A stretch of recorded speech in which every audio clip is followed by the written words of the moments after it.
collegiate ball at South Carolina. In front of him, in the back line, Ben Thornton, a Western Michigan University product. Matt Brom, Loyola University. Stephen Turnbull played collegiately at Stony Brook. And then Marlon Freitas from Madonna. And there.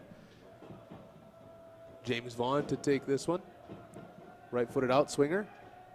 Just over the head, flick through. Player for AFC number by himself on the post. And he absolutely lasers it in the back of the net early on in this game inside the. See if our stadium announcer can tell us this one as Swike smashes that upfield looking for postal weight. Mikkola keeps it. Left-footed service now. Driven into the box and just hammered clear.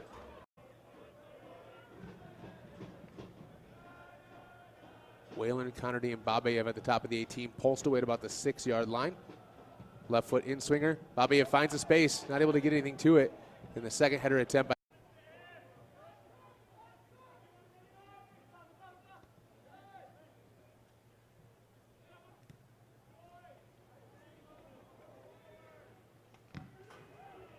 Good hard tackle. McCarron looking to put this probably on the far side of that 6 for Whalen to run in on. Whalen and Connerty both line up on that far side, and he does try to do so. And it was intended for Whalen. People falling over. Brilliantly done there by Matthews. Matthews into Andrea Schalbot on the far side. Into the hands of Big Joe White. Joe White. Well, Reardon leaves that for Vanderlaan.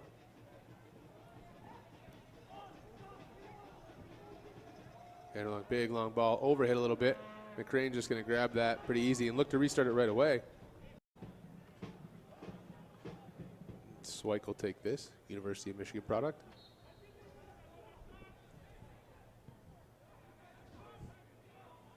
And McCrane just comes out there as Ashton Schalbot goes sort of over Matty Whalen, but Matty Whalen didn't go up for it at all.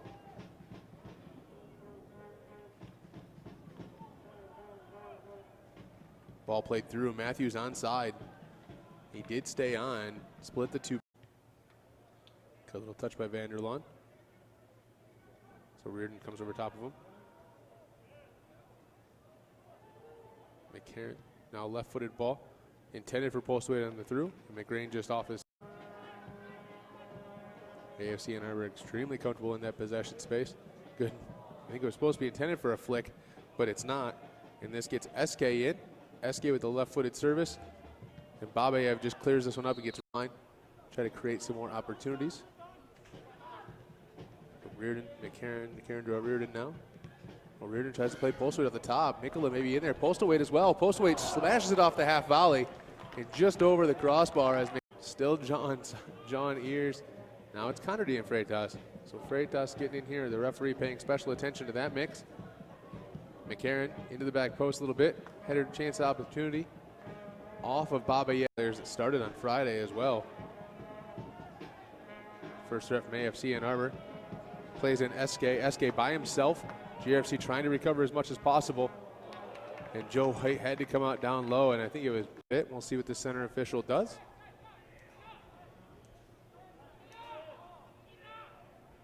AR1's telling the bench here for GRFC to stop it. Looks like the yellow card's going to be issued, and it's going to be the red. So second yellow, space in behind you because they are going to have the opportunity to attack. Remember, Yazid Matthews is going to be sitting on 4 goals on the season as the free kick's taken. Now O'Riordan a better angle. O'Riordan brings it back in. O'Riordan tries to play it in. Postaway tries to get a flick off his back and having those free reins to make some changes. And Brown was under tight pressure by Connerty there. Turnbull into Matthews. Matthews got some speed coming forward. Can come forward on this. Good tackle in there by Vanderlaan to force that one out of bounds. Matthews sort of cuts that in there. Connerty gets somewhat of a tackle, but he goes 1v3 against GRFC and is able to keep the ball. This is a run by Turnbull into space. Turnbull pinning his ears back and going forward. And a good tackle in there by, I think it was Jacob Van. Still fresh-legged. And runs back and forth. And this looks like SK. SK with speed coming forward. We've seen this once already. Joe White, big save in there. This is restarted the indirect free kick from Joe White. Driven way up the field. Matty Whalen trying to post up. Unable to do so. Now it's Takosimo to post up. And that ball is just straight up in the air. Swike trying to judge it. Does. But just goes right into the hands of McGrain. And McGrain front on the field. as Montoya clips. Here's a good run here. This is the AFC Ann Arbor looking to seal it. Big heavy touch in there. And Montoya sneaks it in there. And it's going to be a goal, and Montoya is going to score. And that, keep in mind, 20 minutes or so after this game, there's going to be the GRFC women's game as well. So a doubleheader from Houseman Field as O'Riordan gets the ball wide. Tries to get that ball served in, gets flicked in. Whalen gets a touch, and it's cleared off the line. And I'm not sure, collegiate ball at South Carolina. In front of him, in the back line, Ben Thornton, a Western Michigan University product. Matt Brom, Loyola University. Stephen Turnbull played collegiately at Stony Brook. And then Marlon Freitas from Madonna. And there. James Vaughn to take this one. Right-footed out swinger. Just over the head, flick through. Player for AFC Ann Arbor by himself on the post. And he absolutely lasers it in the back of the net early on in this game inside the. Let's see if our stadium announcer can tell us this one as Swike smashes that upfield looking for postal weight. Mikkola keeps it. Left-footed service now. Driven into the box and just hammered clear.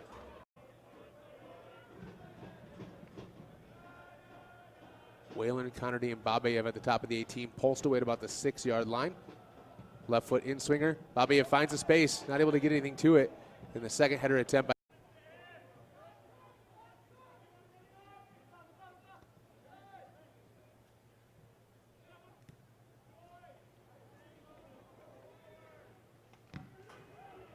Good hard tackle. McCarron looking to put this probably on the far side of that 6 for Whalen to run in on. Whalen and Connerty both line up on that far side, and he does try to do so. And it was intended for Whalen. People falling over. Brilliantly done there by Matthews. Matthews into Andrea Schalbot on the far side. Into the hands of Big Joe White. Joe White. O'Riordan leaves that for Vanderlaan.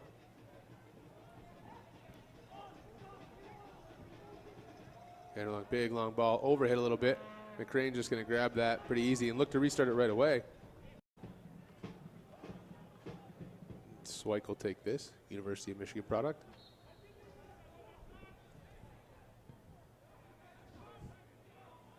And McCrane just comes out there as Ashton Schalbot goes sort of over Matty Whalen, but Matty Whalen didn't go up for it at all.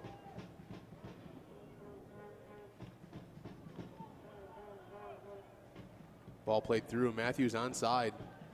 He did stay on. Split the two. A little touch by Vanderlaan. So Reardon comes over top of him. McCarron now left-footed ball. Intended for post weight on the through. And McGrain just off his. AFC Ann Arbor extremely comfortable in that possession space. Good. I think it was supposed to be intended for a flick, but it's not. And this gets SK in. SK with the left-footed service. And Babayev just clears this one up and gets line. Try to create some more opportunities. Reardon, McCarron to Reardon now. Reardon tries to play Postweight off the top. Mikkola maybe in there. Postweight as well. Postweight smashes it off the half volley and just over the crossbar as still John Ears. Now it's Connerty and Freitas. So Freitas getting in here. The referee paying special attention to that mix. McCarron into the back post a little bit. Header chance opportunity off of Babayev. There's it started on Friday as well. First rep from AFC Ann Arbor. Plays in SK. SK by himself. GRFC trying to recover as much as possible. And Joe White had to come out down low, and I think it was it. We'll see what the center official does.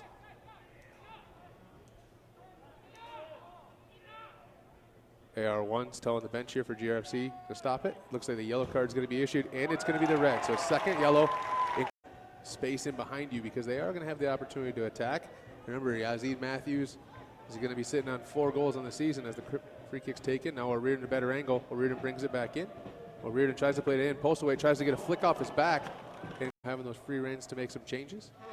And Brown was under tight pressure by Connerty there. Turnbull into Matthews. Matthews got some spade coming forward. Can come forward on this.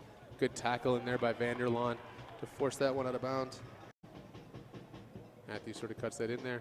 Connerty gets somewhat of a tackle, but he goes 1v3 against GRFC and is able to keep the ball. This is a run by Turnbull into space. Turnbull pinning his ears back and going forward. And a good tackle in there by, I think it was Jacob Van. Still fresh-legged.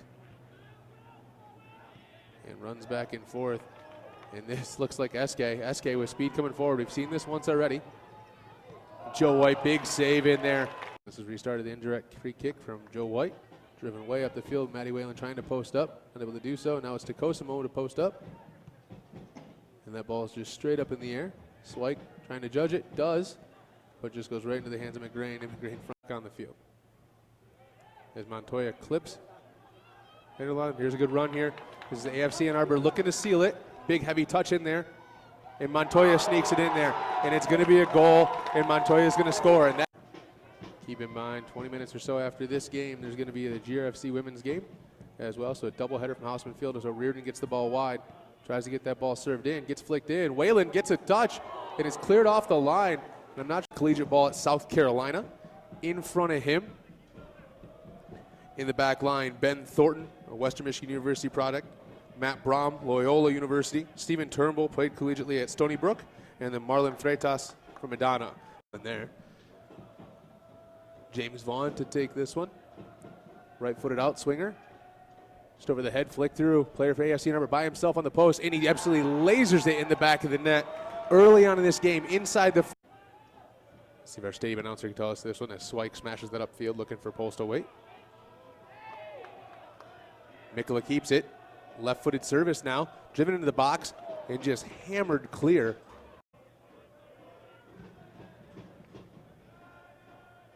Whalen, Connerty, and Babayev at the top of the 18. Pulsed away at about the 6-yard line. Left foot in swinger. Babayev finds a space. Not able to get anything to it. In the second header attempt.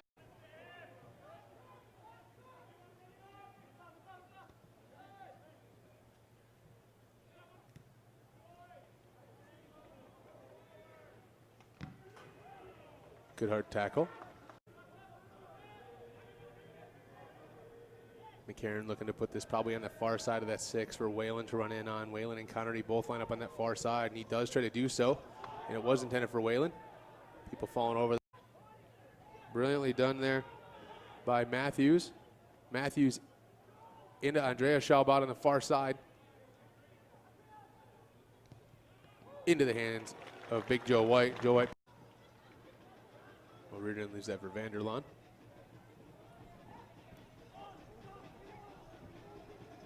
Vanderlaan, big long ball, overhit a little bit. McCrane just going to grab that pretty easy and look to restart it right away. Swike will take this, University of Michigan product.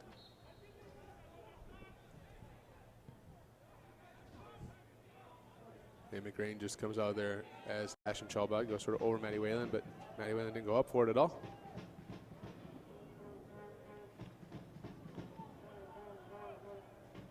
Ball played through. Matthews onside. He did stay on. Split the two. A little touch by Vanderlaan. So Reardon comes over top of him. McCarron now left-footed ball. Intended for post weight on the through. And McGrain just off his.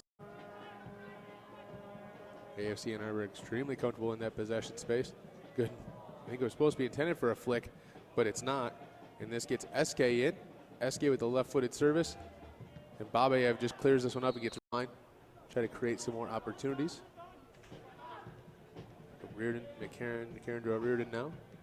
O'Riordan tries to play Postaway at the top. Mikula maybe in there. Postaway as well. Postaway smashes it off the half volley. And just over the crossbar as still John Ears. Now it's Connerty and Freitas. So Freitas getting in here. The referee paying special attention to that mix. McCarron into the back post a little bit. Header chance opportunity off of Babayev. Players that started on Friday as well. First threat from AFC Ann Arbor. Plays in SK. SK by himself. GRFC trying to recover as much as possible. And Joe White had to come out down low, and I think it was it. We'll see what the center official does.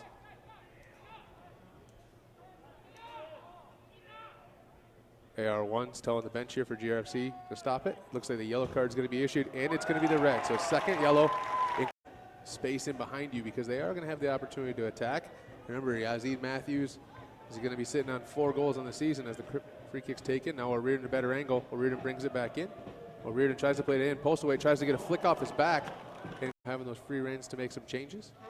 And Brown was under tight pressure by Connerty there. Turnbull into Matthews. Matthews got some coming forward, can come forward on this. Good tackle in there by Vanderlaan to force that one out of bounds.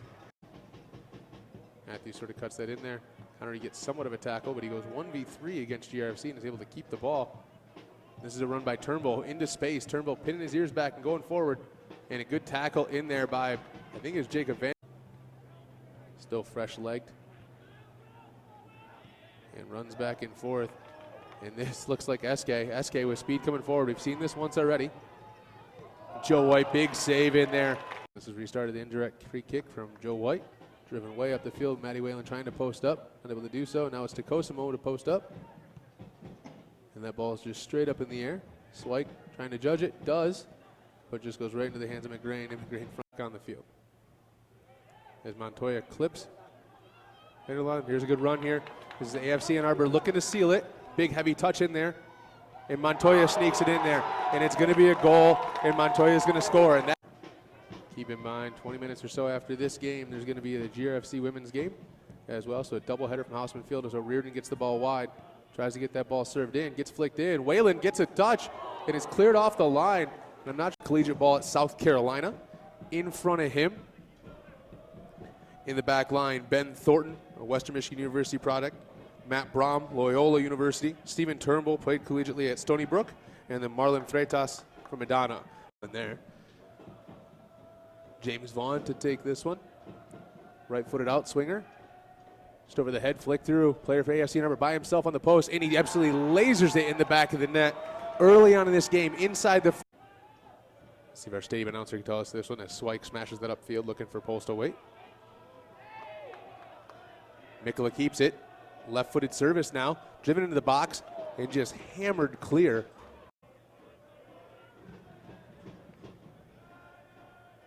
Whalen and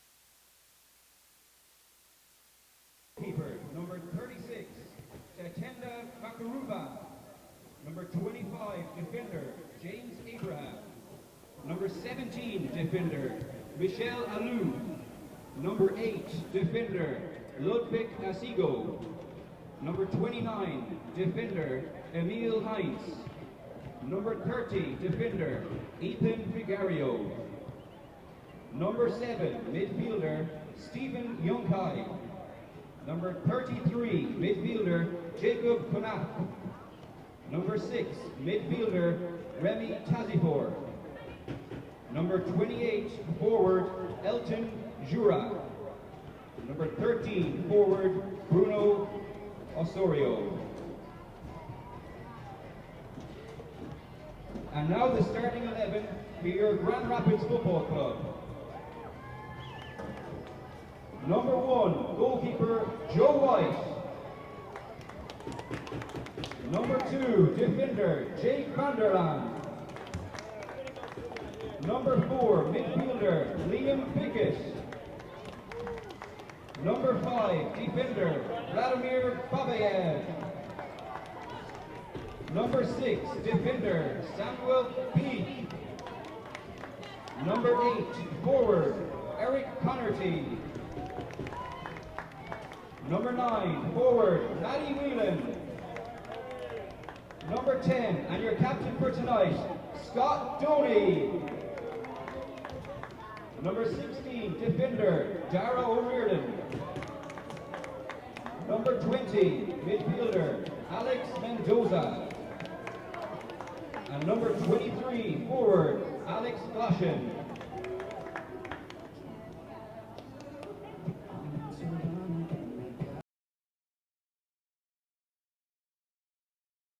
Collegiate ball at South Carolina. In front of him. In the back line, Ben Thornton, a Western Michigan University product. Matt Brom, Loyola University. Stephen Turnbull played collegiately at Stony Brook. And then Marlon Freitas from Madonna. And there. James Vaughn to take this one. Right-footed out swinger. Just over the head, flick through. Player for AFC Ann Arbor by himself on the post. And he absolutely lasers it in the back of the net. Early on in this game, inside the... Let's see if our stadium announcer can tell us this one as Swike smashes that upfield looking for postal weight. Mikkola keeps it. Left-footed service now. Driven into the box and just hammered clear.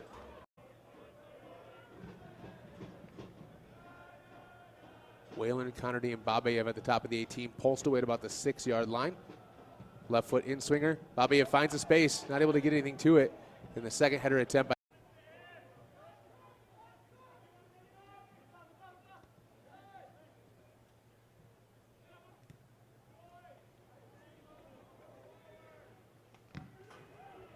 Good hard tackle. McCarron looking to put this probably on the far side of that 6 for Whalen to run in on. Whalen and Connerty both line up on that far side, and he does try to do so. And it was intended for Whalen. People falling over. Brilliantly done there by Matthews. Matthews into Andrea Schalbot on the far side. Into the hands of big Joe White. Joe White. Well, Reardon leaves that for Vanderlaan.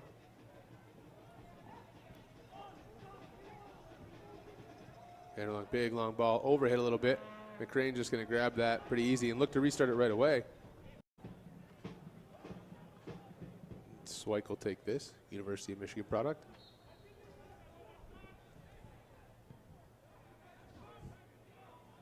And McCrane just comes out there as Ashton Chalbot goes sort of over Matty Whalen, but Matty Whalen didn't go up for it at all.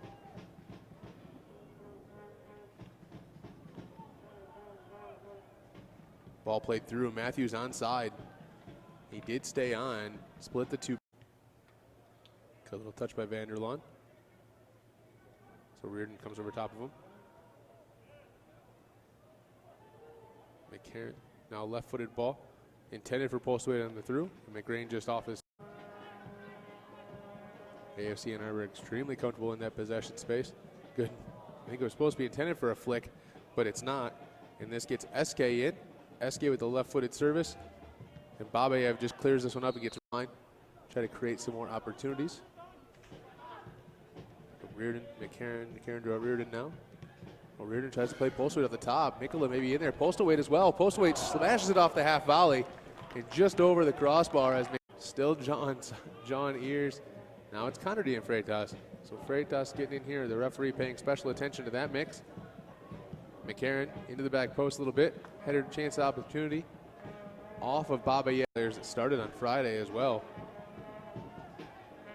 First rep from AFC Ann Arbor. Plays in SK. SK by himself. GRFC trying to recover as much as possible. And Joe White had to come out down low, and I think it was a bit. We'll see what the center official does.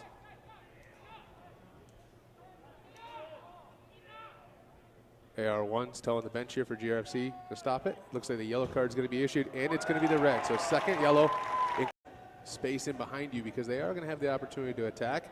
Remember, Yazid Matthews is going to be sitting on 4 goals on the season as the free kick's taken. Now O'Riordan a better angle. O'Riordan brings it back in.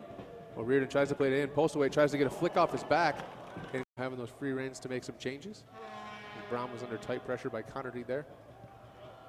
Turnbull into Matthews. Matthews got some spade coming forward. Can come forward on this. Good tackle in there by Vanderlaan to force that one out of bounds. Matthews sort of cuts that in there. Connerty gets somewhat of a tackle, but he goes 1v3 against GRFC and is able to keep the ball. This is a run by Turnbull into space. Turnbull pinning his ears back and going forward. And a good tackle in there by, I think it was Jacob Van. Still fresh-legged. And runs back and forth. And this looks like SK. SK with speed coming forward. We've seen this once already. Joe White, big save in there. This is restarted the indirect free kick from Joe White. Driven way up the field. Matty Whalen trying to post up. Unable to do so. Now it's Takosimo to post up. And that ball is just straight up in the air. Swike trying to judge it. Does. But just goes right into the hands of McGrain. And McGrain front on the field. As Montoya clips. Here's a good run here.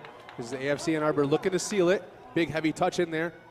And Montoya sneaks it in there. And it's going to be a goal. And Montoya is going to score. And that.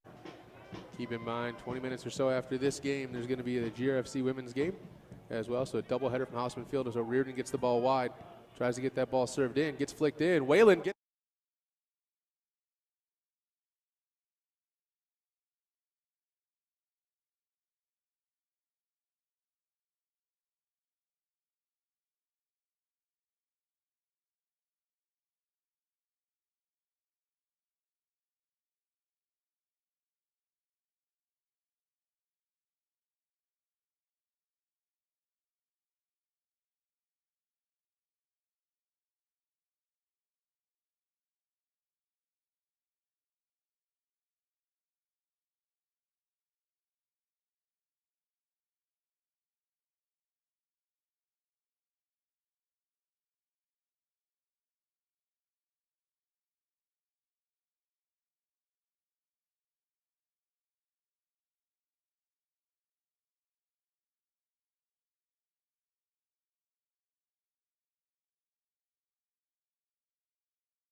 Ladies and gentlemen, will you please stand as we honor America with the playing of our national anthem.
Good evening, soccer fans, and welcome to Houseman Field for the final regular season game of the 2019 NPSL season here for Grand Rapids FC.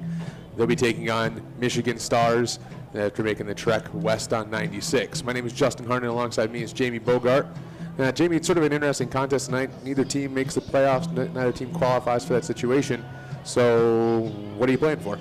Well, you're playing for pride right now. You're playing for obviously next season as well. You know, you want to get started next season on the right foot, and it starts tonight. You want to finish this season on a good note. It'd be great to have a little bit of a revenge factor as far as GRFC is concerned, as when they went to Pontiac, they ended up losing to the Michigan Stars 3-2. You know, so you want to get some revenge factor tonight, but also finish the season strong. Yeah, that revenge factor probably is a big moment there, because realistically that loss in Pontiac, 3-2 to Michigan Stars on June 23rd. Basically, that's 3 points dropped, and 3 points gained right there means you're playing for a playoff berth tonight as opposed to just playing for crowd and fans and that factor. So it'll be an interesting lineup, and no shortage of great players here. 4 players for the MPSL Midwest Region Team of the Season, 2 for Michigan Stars and 2 for Grand Rapids FC.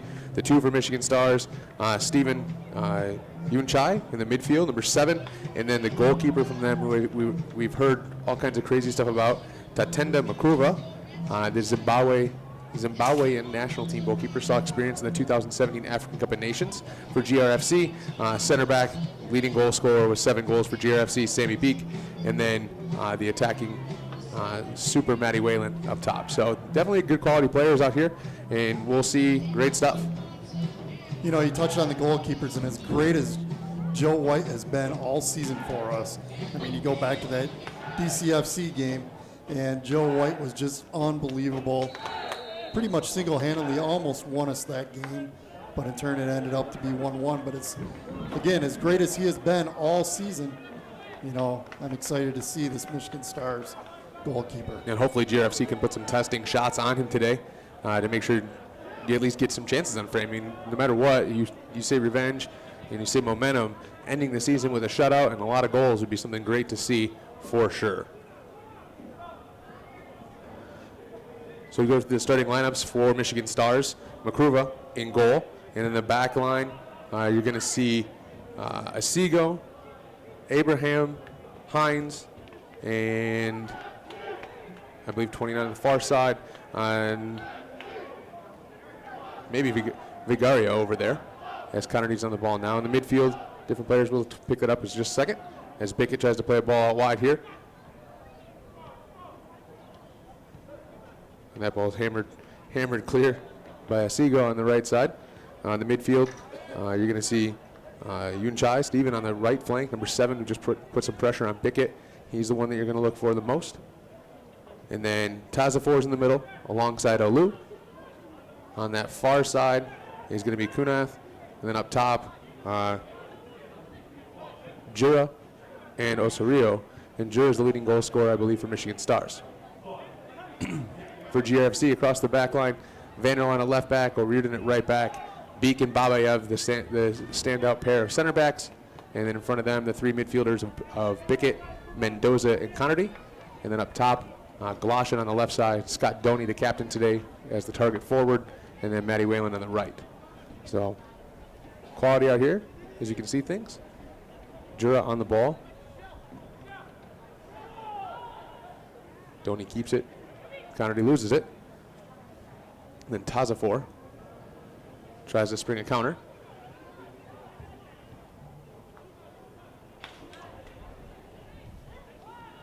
Beek picks off that pass from Hines in there.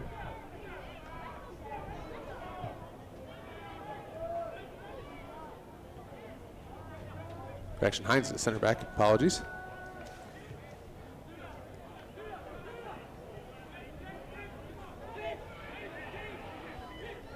All the way back to Makruba, who's going to switch the ball pretty simply across the field. Not too much pressure in the offensive third there for GRFC. Sort of lets Michigan Stars sort of keep possession as much as they possibly want to, and then just pick up that counterattack as Vanderlaan did on that long ball there. Vanderlaan left back, gets up in the attacking third, tries to hit a ball through, and it's an easy ball to Makruba.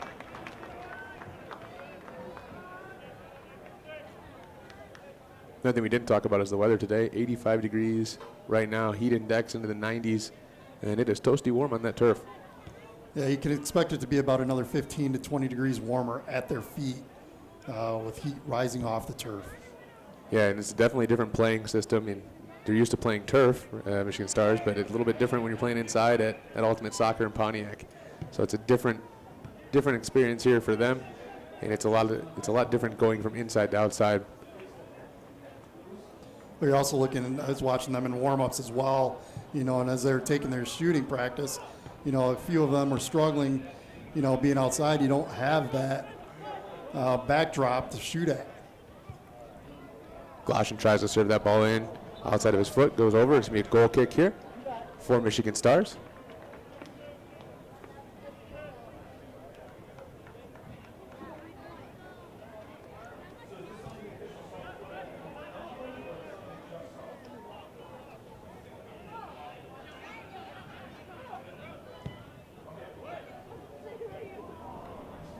Off the backside of Osorio, and then Beek picks it off. One of those things that definitely had an impact on the season, like we said, GRC is basically playing for pride. They can finish the season on 29 points with AFC Ann Arbor and DCFC going through in the playoffs. Injuries played sort of a role in that stuff too, and I think that can have an impact on your play. And we know that Sammy Beek had an injury earlier on in the season. Doney had one, and then the players not really getting into that mid-season form until way later in the season. Well, yeah, and you also have a team that's, about 60% turnover from the year previous, so it took some time to gel as well, and then when you get those injuries, you're bringing in new players into guys that are already starting to gel, and so then you got to relearn each other. Yeah, and looking at how Michigan Stars said they were going to start off the lineup, they started about a 4-4-2, but it looks at most times it's a traditional 4-3-3 for the most part. As you can see, Young Chai gets up higher alongside Jura and Osorio. As Tazafor is trying to pick that one off the Jura, and Beek reads it again, and Beek picks it off. Beek's been a clutch player for GRFC when he is healthy and on the field. Like we said, he is the leading goal scorer for the team throughout the season, but he's done great stuff every minute of his session on the field. And he was gone for that DCFC game, and that, with him on the field, that could have been a totally different game. You talk about the injuries, and that one right there is a key one. Leading scorer, strong defensive presence. That game may have turned out different, and you could see us playing for a playoff spot tonight rather than just finishing out the season. Yeah, and at DCFC of dropping points there when you're up 1-0 and the 84th minute, and then giving up a goal and dropping 2 points there. But I tell you what, if it wasn't for the heroics of Joe White that night, it might have been a little bit different. A little foul in there, calling Michigan Stars on Doney as Doney checked back to the ball. And that's a hard presence to have when you've got Scott Doney at all 6'5", 6'6" of them out there. Takes up a lot of space, and he'll draw a lot of those fouls. Plays like a traditional number 9 striker. A lot of resemblance to Peter Crouch of the EPL, who just announced his retirement this week. So all 6'7" of him, and all the experiences he had for England and the EPL.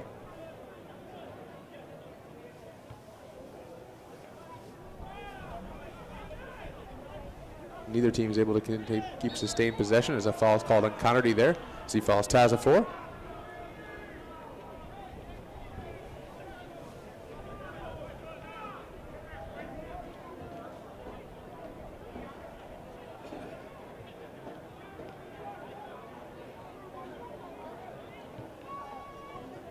And Doney's all by himself as GFC drops into almost a 4-5-1 formation.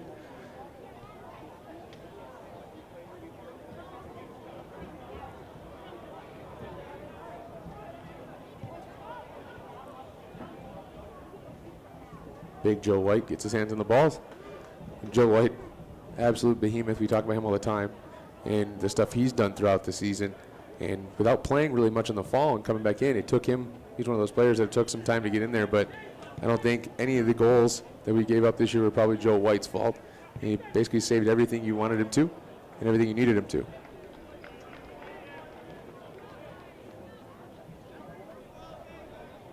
You know, we've been blessed here at Grand Rapids with 2 really incredible goalkeepers. Joe White doing an incredible job of filling in, you know, for the loss of Noah Forsikas.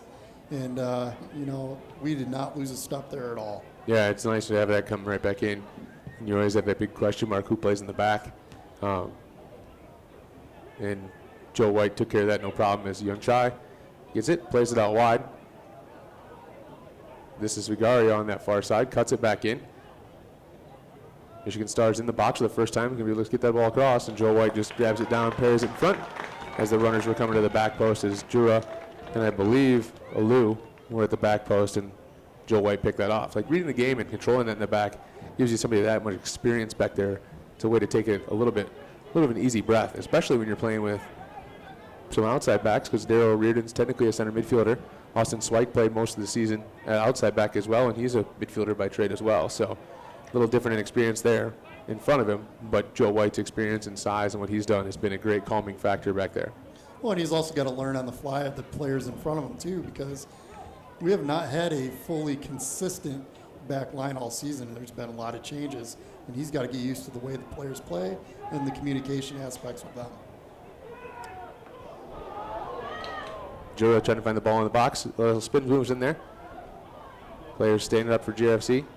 Now the ball is hit, served in. Beek deflects it, and he gets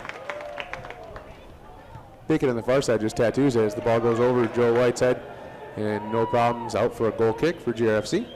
It's sort of the first little sustained chance that Michigan Stars had. Well, you can see that when they do get the ball forward, especially in that final finishing third, they're getting forward with a lot of numbers. So that's going to play a toll, I think, as this game goes on for GRFC. They're going to really have to make sure men are marked and communication is at an ultimate. Seago off of him is going to be a throw in for GRFC as Glosham put him under pressure. Just over 10 minutes in this game, 0-0 from Houseman Field, GRFC Michigan Stars. Neither team with much of a crack on goal as Doney lays that one back to Connerty. Connerty tries to cut it on, able to do so, and it's in. As it came through, I think Connerty's first shot was deflected, goes up in the air. Scott Doney waits for it to come down, and Tattoo sort of a half volley bounce, and McCruva couldn't do anything about that. He got his hand to it, but not strong enough wrist to push that one wide, especially from about 9-10 yards. Well, that was just a great little. It turned out to be a 1-2 combination because of the deflection, but just finding that feet in tight space, getting the shot off, and then following it off the deflection and just putting it into the side net. Beautiful goal. Yeah, it's sort of a beautiful thing to have, and it just sort of comes out of nothing there, because it's really basically the first chance either team's had on goal. Took 10 minutes or so for that to happen, but he's able to get that in there pretty quick, and when you can get that one goal advantage, you hope that the floodgates are going to open up more and more.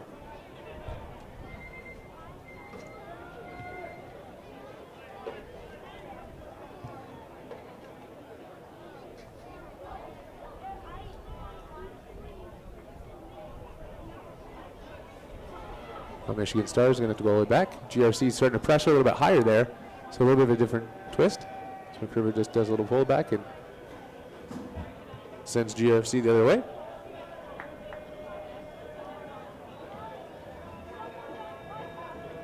Now Beek to Babayev. Most of these players are just getting ready to go into their preseasons for college as well. As Gloshin sort of turns, keeps that one. Referee doesn't look for much, and Bickett sort of hammers that one across the field. Intended for Matty Whalen, not able to find it, but it does find Darryl Reardon. Reardon tries to play that ball in. McCriver comes out and keeps that one in, slides. Player can be out of the box, ball can't. But sort of a half chance looking for Gloshin on the far post from O'Riordan, but McCriver sort of grabs that without much of an issue.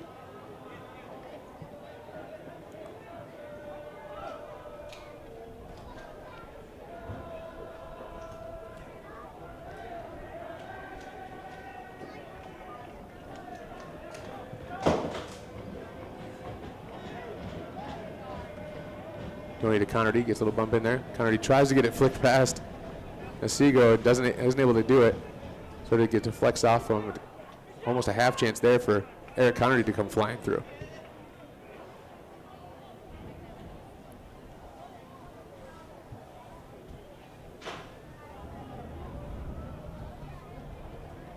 Player from the Stars had to head that one clear as Beek was trying to find O'Riordan getting up in the attack.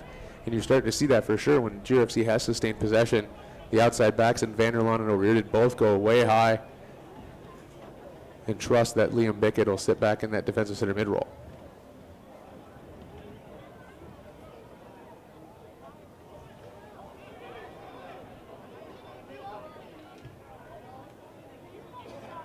Chai clears that forward, looking for Jura. Jura goes up nice and strong. He sticks up pretty well with a big mane and afro sort of look up top. Doesn't really look too inconspicuous out there.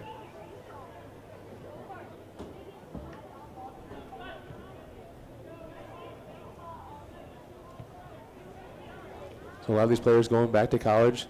Babayev is going to go back to Saginaw Valley State University. Connerty, Western Michigan University. O'Riordan, Whalen, Davenport just down the road. And some other guys on GRFC's team are basically just going to go back and coach and go back to real jobs too. It's the nature of the MPSL. Great outlet for young college players to get in with experienced players. And we were trying to do that earlier. The backup goalkeeper for Michigan Stars played his collegiate ball at Siena Heights University in 2001 to 2003. So it's been a hot second since he laced him up in college. It's nice to see that somebody of that age is still competing at a high level, though. Yeah, it gives you a nice experience you have there, and somebody you can trust, but also somebody that can relate to the kids and show them has been through a lot of stuff no matter what. He's on the record boards at Siena Heights as Jura sort of throws Beek to the ground. It's going to be a free kick for GRFC, just on the edge of the defensive third.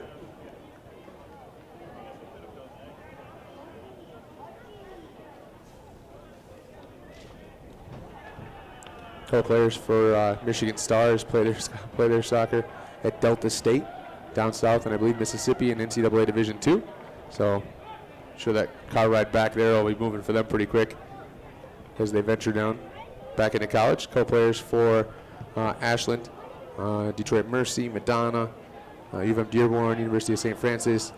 So that same sort of experience. And Yin Chai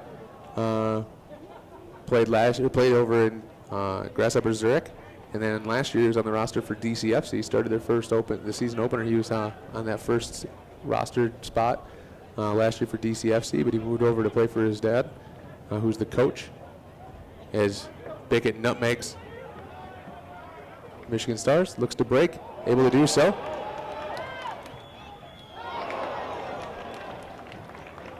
And a half chance there by Gloshin. Goes just wide, but a great ball through by Bickett to spring him. That's a great ball through. You know, he had a couple options there as well. He took the shot as the one option, but he also had Scott Downey filling that middle there that he could have slotted the ball there. Somewhat of a poor angle, but still decent shot to take.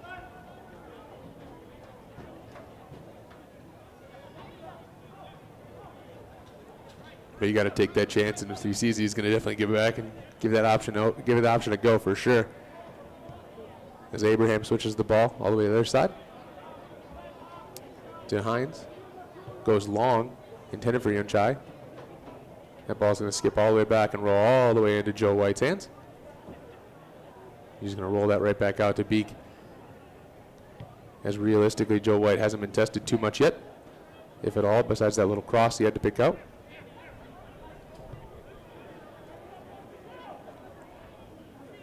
Michigan Stars definitely drop into that 4-5-1 with Oso Rio dropping into sort of that left midfield spot in when GRFC's in possession. And then as soon as they win it, he goes up and attacks right next to Jura.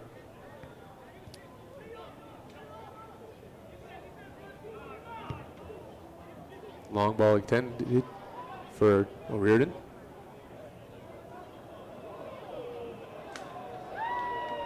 Not really sure what that was.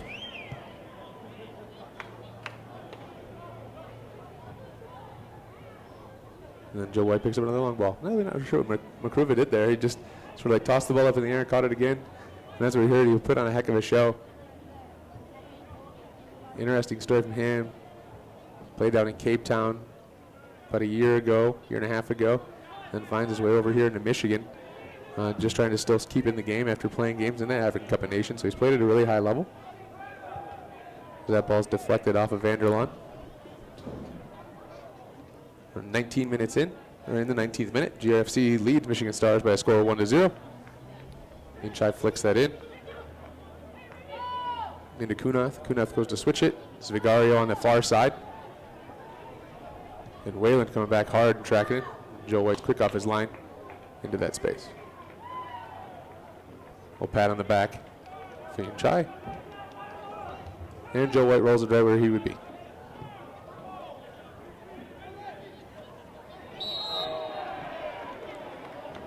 The first ball, Abraham was in there, and then he sort of caught Donnie with the trail leg in there. And GFC doesn't want to talk about it too much. Get the ball right back in play and go up and attack as much as possible. Some of these guys like Bickett, rather than going back to the collegiate game, probably go back home. Hails from England. Played last year some soccer at Salford City.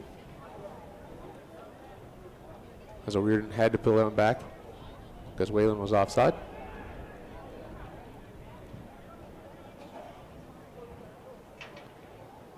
You know, the nice thing, too, about the NPSL, obviously it keeps the competitive nature going, but it also keeps them in playing shape.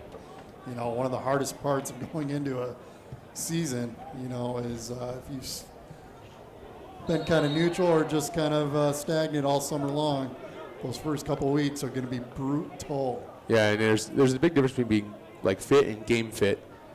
You think you just go run around and do your thing, but to be game fit where you're exploding, walking, jogging, constantly moving, but then you just got to change the level of exertions consistently and constantly throughout a game. Things change. You also have the mental fatigue factor that you got to get around, as well as just battling in 1v1 situations.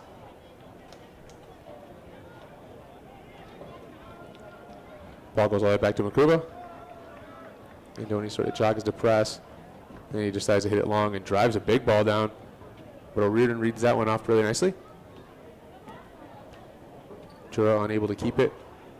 GRFC just goes back to Joe White. And I think that's one of those things that you need Jura to do if the Michigan Stars want to be successful. They're going to have to keep the ball at his feet. Excuse me.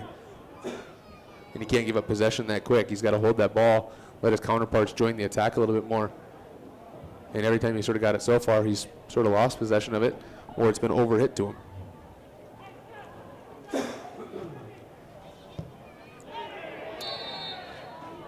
Inchai and a tackle on Vanderlaan in there. Two players getting in the face of the official, telling it's not worthy of a card, but it is going to be a yellow card for Inchai. Coming in late on Vanderlaan. Vanderlaan gets up, but Lou and Tazafor trying to plead their case to their center official, but doesn't really work too much. He already had his mind made up for sure. Coming in a little late there on that tackle. Yeah. A little bit of soccer, go playing intense. It's going to happen. Nothing really malice of it. Vanderlaan's back up. He's the one that's going to take the free kick. The yellow card comes in the 22nd minute. and gives GRFC a free kick right at midfield.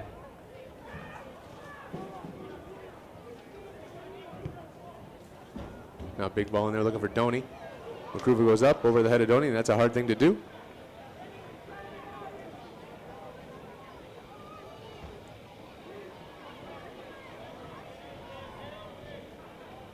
Doney trying to be a little bit of a nuisance there, forcing McCruva to pay or play when he doesn't really want to. He just sort of tosses over top of him. Well, the goalkeeper with that much experience, that might not always pay out well for you. Yeah, it might just be one of those things where you're just wasting a little bit of time. Ooh, Beek misplays that one, and Jura's going to sort of get in. Not exactly blazing speed, but he is in the box. Cuts that ball back, finds deflection off of Babayev, and Jura is able to get squared up, face up with Beek in the box. And Jura's just trying to fight through traffic, and O'Riordan's the one that sort of clears. Not able to clear it far enough. Tazafor wins it. He strikes it from distance. I think it went off of Vanderlaan, I think. And it's going to be out for a throw-in. You know, Jura's not exactly the blazing speed you'd expect to see up there. But he was able to keep that ball moving and do some good technical little step overs and scissors in there and get Beek to move his feet. And all that possession results in a free kick or a corner kick opportunity here for Michigan Stars, and the first corner kick of the day for them in the 24th minute. YouTube page.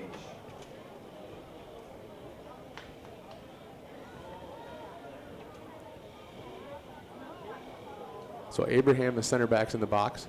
Jura is the one going near post. And the ball's hit right into the hands of Joe White. And he's looking to restart quick. But no real option there to do a quick restart. But it's interesting where Jura just goes, he goes the one that's checking for a short ball, who's got the height and the strength to win a ball in the air. So it just sort of leaves him out of the mix. And that is a pretty comfortable save for Joe White. So, you know, there wasn't a whole lot of aggression inside the box there towards the goal mouth. Yeah, definitely had enough space, and there's Bickett plays in Matty Whalen over the top.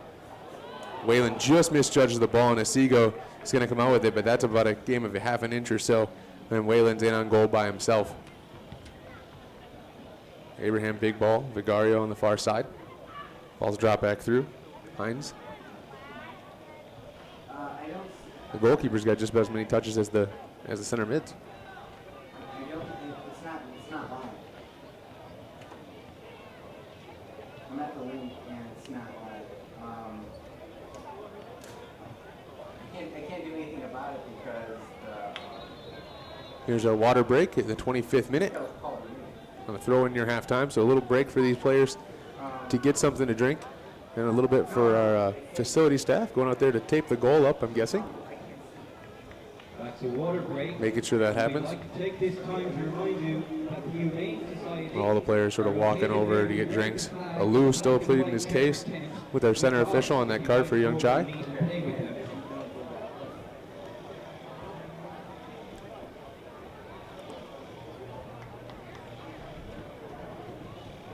Both coaches get a little chance in here to sort of talk a little bit of strategy. Head coach George Youngchai talking to his players over at Michigan Stars, and Lewis Robinson going over a couple little notes there. Nothing too special. He looks like he's pretty happy with what he's seen so far. Just a couple little directions to Dara O'Riordan on that far side on what to do. Just because this is the last game here of the MPSL season for GRFC's men's team. The GRFC women's team is still alive. They play, I believe, to be in the Final Four tomorrow at about 4 p.m., I think, over in Mason. Came in, finished, I think third in the conference, and then ended up beating the number one team by a score of 3-1.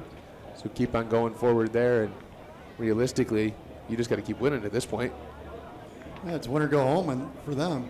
Yeah, 3 years in a row. If they win this tomorrow, 3 years in a row, they've been into that Final Four and represented the Midwest in the final tournament. Winning it 3 years ago.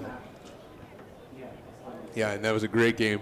Big chances there, especially to get into that final with, I believe it was Michaela Mouse Kovacs burying a diving header basically in stoppage time to force that victory in there. And those girls have worked really hard. A couple players play collegiately around here too.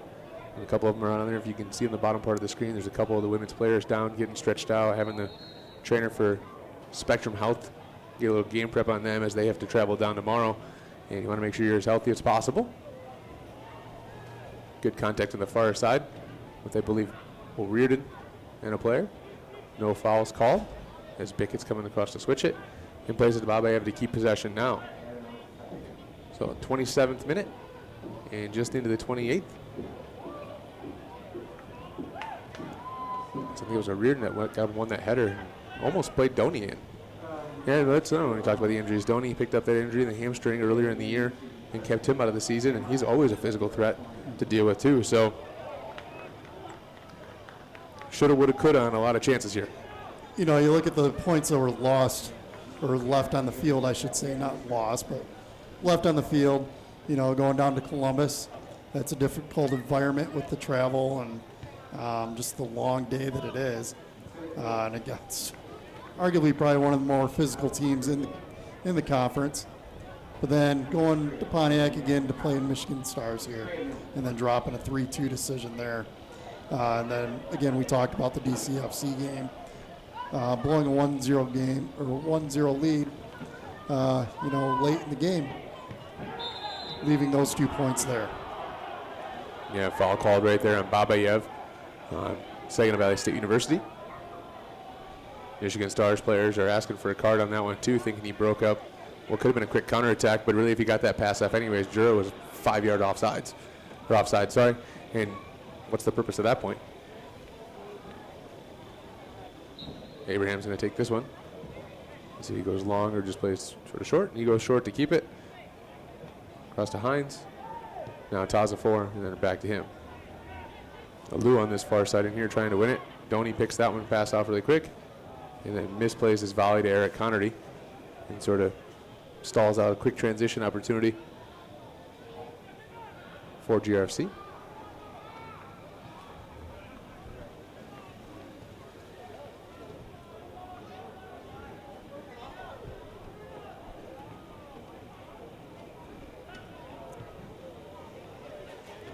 And you can see as when they drop into that sort of 4-5-1 situation, it basically looked like what Scott Doney had to do early. It's just Jura trying to cover that space, and he's not able to cover it all the way across.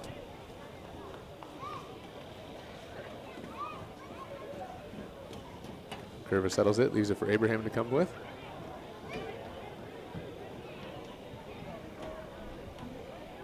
Looks like Michigan Stars just really aren't on that same page with a lot of players. Like, the run sort of happened there, and they just missed the opportunity to play. And just as I say that, Ian Chai's going to come in there. Little cut back on Vanderlaan. Toe ball flick. Intended for Kunath and not able to reach it. And O'Riordan picks it, and we're going the other way.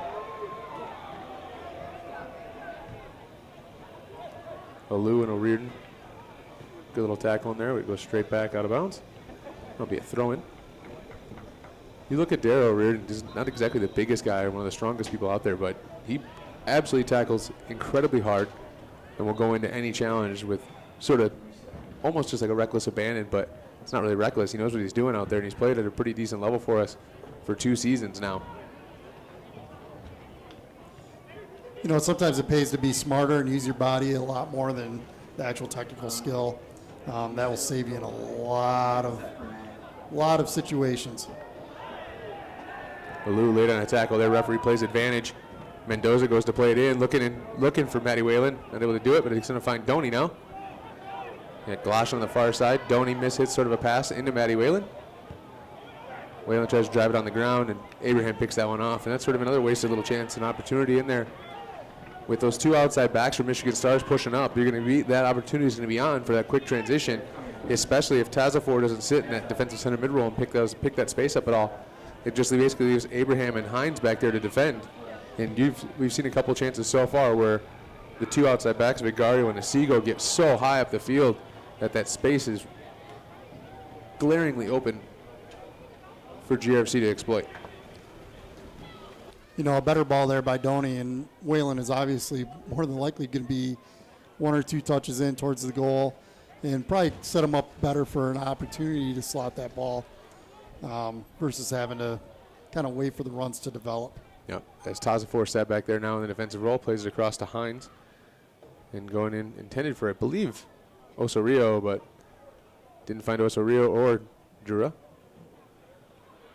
but it does find Mendoza. Mendoza all the way across to Vanderlaan, and GFC just sort of switching the point of attack at will a little bit here as Vanderlaan turns Asigo.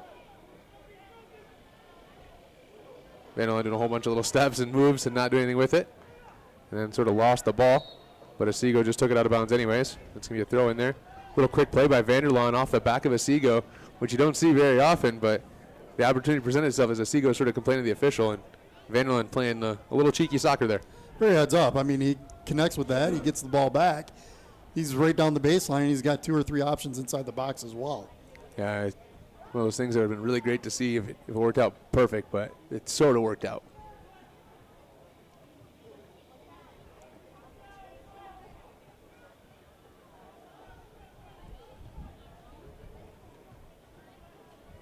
So Reardon again. Good ball into Bickett now. Bickett sort of steps on the ball and then sort of wasted away to Asigo.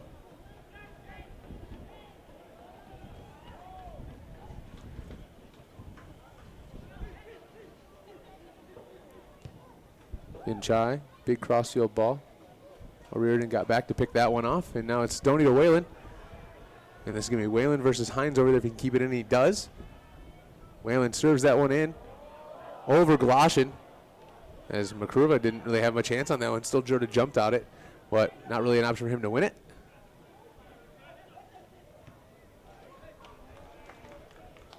That ball in there from Jura trying to play Alou. Probably a better option would have been in there, would have played it back to Kunath in the middle and just sort of keep possession of the ball, because they can't keep possession. If they can't keep possession, there's going to be constant chase, and that's going to expend a lot of energy. But let's keep in mind there are some players on the sub side for Michigan Stars, one of those being Dante Greer, who scored 2 goals against GRFC in that earlier contest. He scored 2 of them, and the other one, I believe,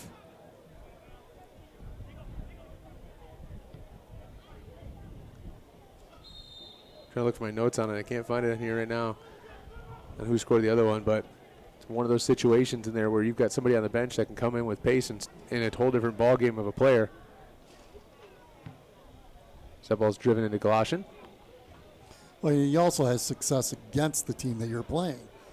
You know, so you come in off the bench, tired legs, you've had some success, some confidence, and you can go forward. Yeah, and it's one of those things, being a goal scorer is 90% what you can do, but there's also the big component of that is how confident you are with it. Because if you're scoring good goals, your confidence goes way up and the game gets a lot easier. So it'll be interesting to see those changes that head coach George Youngchai will pull out at halftime or maybe in the second half to see what happens. That's kind of the same conversation that's going on, you know, even with Josie Zardes and Josie Altador. Yeah. You know, with the U.S. men's national team. Who's going to step up and, you know, get that mental block out of there and just score some goals? If you want my honest opinion on that, it's going to be neither of them. My money's on Josh Sargent to come back, and I'm still sort of trying to figure out how he was left off that Gold Cup roster. Zardes and Altador both had countless chances to bury shots and bury chances and kill games off, but he's not able to do so. And Sargent's going to have that experience of coming back in, playing in Germany. So he would hope that he comes in and tears it up. You know, it's nice in the Gold Cup to see Pulisic actually kind of be the star of the show. You know, somebody that young, you know, is pretty much putting the weight of a country on his shoulders, and then his counterpart as well in the midfield. I still find it hard to believe that he's got such good quality that we can't find more people to put around him to sort of help that. Ball served in by Asigo to the back post. Ball chipped in just over Kunath. It's a close situation there for them to come through. Little back roll, nutmeg. Matty Whalen back defending against Alou. Alou gets in the box. Defense changes there. Now finds Asigo. Asigo trying to get it in to serve, not able to do so. Has to play it all the way back to Hines, who has plenty of space to keep the ball moving. That's a good little chance of sustained possession in the attacking third for Michigan Stars, which we haven't seen too much in this game. Well, you can see once again, that's an example right there that when they do get the ball in that final third, they have a good amount of numbers. They had 8 players within 30, 35 yards of the goal. So they're willing to take chances for sure. They definitely trust their goalkeeper a ton. Remember, he's the goalkeeper player of the season in the NPSL Midwest region. Vigario taking the throw in for Michigan Stars on the far side. Into Kunath. And all the way through Abraham. Donny almost picked that one off. It was a risky play there by Abraham, because if Donny picks that, basically Abraham's going forward away from his goal, and Donny's going towards it. It's a big change of possession and shift. Michelle Alou had a chance to play Tazafor into space and doesn't do so. As Tazafor's got that role of that defensive center mid to drop in and sort of pick off those passing lanes, and just like Darryl Reardon picked off that pass and finds Connerty all the way to Mendoza. Mishit pass. And GRFC a little sloppy with the ball. It gets Michigan Stars to go. Is he onside? He says so. Joe White way off his line. Touch in there by Yunchai. I believe that is outside of the foot. Cleared off the line by Vanderlaan. Rebound shot. Joe White save. Goes over for a goal kick. That's Vigario, I think, who got in the attack on that last shot. And Joe White, after misreading the first pass as Yunchai got in, Joe White making an absolute stop. But Jake Vanderlaan clearing one off the line there to keep this score line the way it is, with GRFC 1, Michigan Stars 0. But great opportunity for Michigan Stars to get on the board. We saw Sammy Beek and Vanderlaan doing exactly what you need to do when the goalkeeper's out, is get in and protect the goal. And then you see Vanderlaan, just having the nice clearance off the line. And then Joe White, aggressive, back to the ball, making a tremendous save like he's done all season long. Good touch by Asigo, flighted into the back post. Sammy Beek, but it looks like Alou is offside. And it's going to be an indirect free kick there. And that's what they did really well up here, about the 40-yard line. So about 50 yards from the goals, they read that. They read the play really well. Michigan Stars runners and Yunchai timed his run perfectly to get that ball played in and to force Joe White to make that decision. And as a coach, that's what we tell everybody to do. Make defenders and goalkeepers make decisions, because if they just do what they want to do and they don't have to make a decision, it's easier for them to play the game. But Joe White definitely got caught off guard there for sure. Donny on the half volley, not able to put it on frame, hits the outside of the side netting, but he got goal side of Abraham. And Donny on his favorite left foot, not making the most of it there.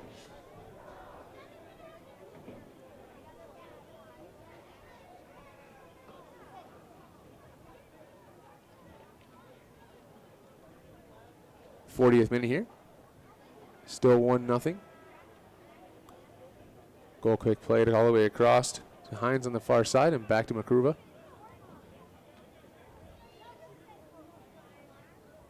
Michigan Stars starting to go a little bit higher up the field. As Yunchai and Kunas sort of join Jura. Long ball played in. Matty Whalen. Makruva comes out and grabs it. He's going to roll it out to Sigo right away. And this is a good opportunity for them to counterattack, but they just sort of go side to side with it.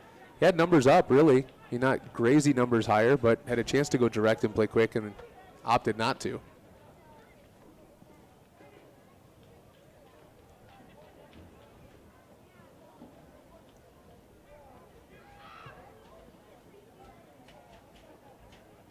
Sigo off the shin. Cleared by Babayev into Bickett. Then Bickett opts just to play it to O'Riordan. Now he keep possession for GRFC. Yeah, Sigo and Vigario get way high up the field for those outside backs. There's a chance here. Does able to play Gloshin in. Gloshin 1v1 with Abraham.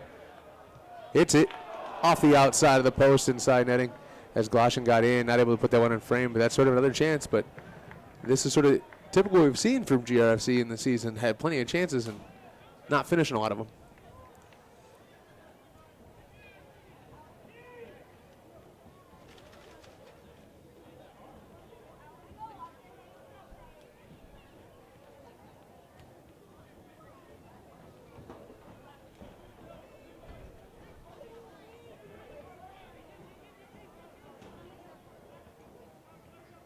GRFC happy to let Michigan Stars keep possession right there. Line of contention pretty deep. Now they go with Connerty coming out of the midfield to pressure him. Abraham's able to put a move on and then clear it upfield. Kunath to Yunchai. Jura in the middle, sorry where it should have gone. As that Kunath makes a sliding ball in there and is able to do stuff with it. I believe that's Vigario on the far side, not able to keep the ball in. Ball was out of bounds. Not really sure what happened over there. Looks like maybe a foul off the play as Sammy Beeks getting talked to by our center official.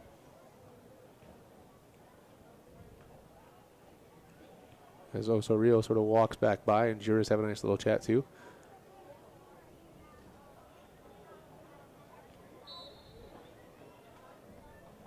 But just a little talking to, nothing special.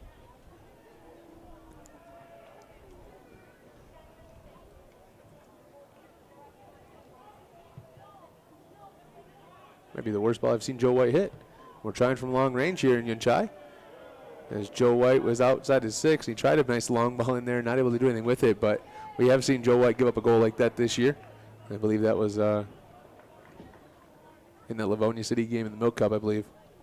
Very early on. Yeah, not making any mistakes like that, but Yunchai had a free look from about 35 yards with Joe White being the one that sort of played him the ball, so he knew he was out of position, and he got to take that chance a little bit.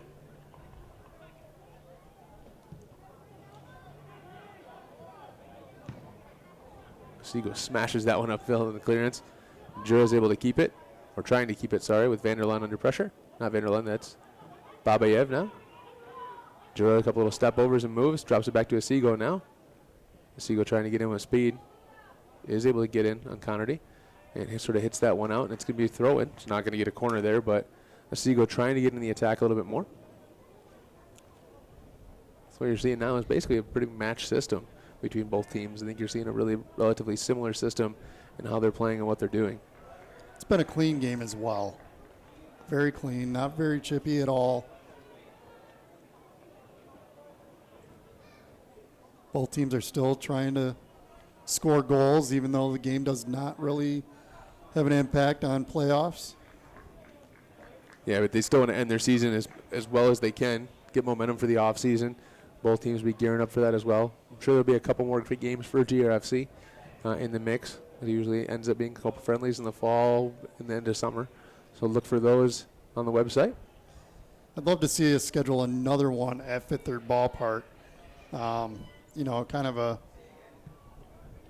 to close it all down for the year, you know, and maybe honor Raj Gardner with it.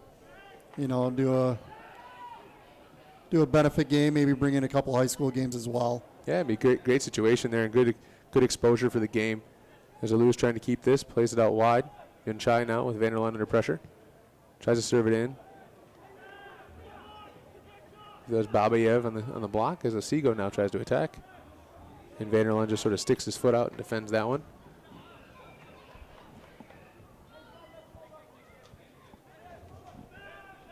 We're in the 45th minute, just creeping towards stoppage time. We'll hear how that goes, about how long that should be in a second.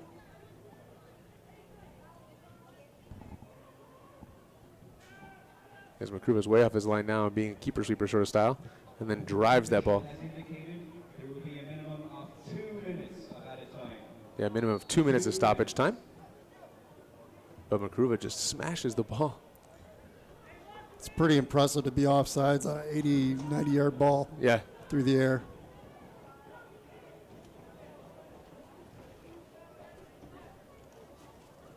Not sure how he ended up in Pontiac, Michigan, but we're definitely glad to see it. And it's great for the exposure of the league and all that other stuff, too, is getting players in with that experience that have at an extremely high level as Jura's trying to keep it. And then it goes off Vanderlaan now, and it's going to be a corner kick here in stoppage time for Michigan Stars. And it'll be a great time for the Stars to do something on it. And the two center backs, and Hines and Abraham, go up the field. And it looks like the outside backs, who are not as tall but a little more pacey, are the ones sitting back. Yunchai swings it in. It's an outswinger off the head of Beek. And a Seago. Takes one touch by Connerty. And a Seago sort of that might have been a little bit closer than what we thought. I don't think it was that wide. I mean, it was high and wide a little bit, but definitely made Joe White think about it for a second. It's a good win on the second ball and then putting it back into the mix, but a very nice shot nonetheless. I think Michigan Stars have had definitely a few opportunities in this first half to do some damage, especially that one that we saw cleared off the line by Jake Vanderlaan. But nothing really to show for it of consistent reward. I mean, if they have the definite chances in there. Ooh, Scott Doney gets absolutely blasted in the back off the ball. Referee's starting to let it go. Galoshin looking to play in Whalen, not able to do so as Doney picks himself off the field. Michigan Stars have numbers. It sort of bounces and deflected through, and Bickett just sort of smashes that one out of bounds.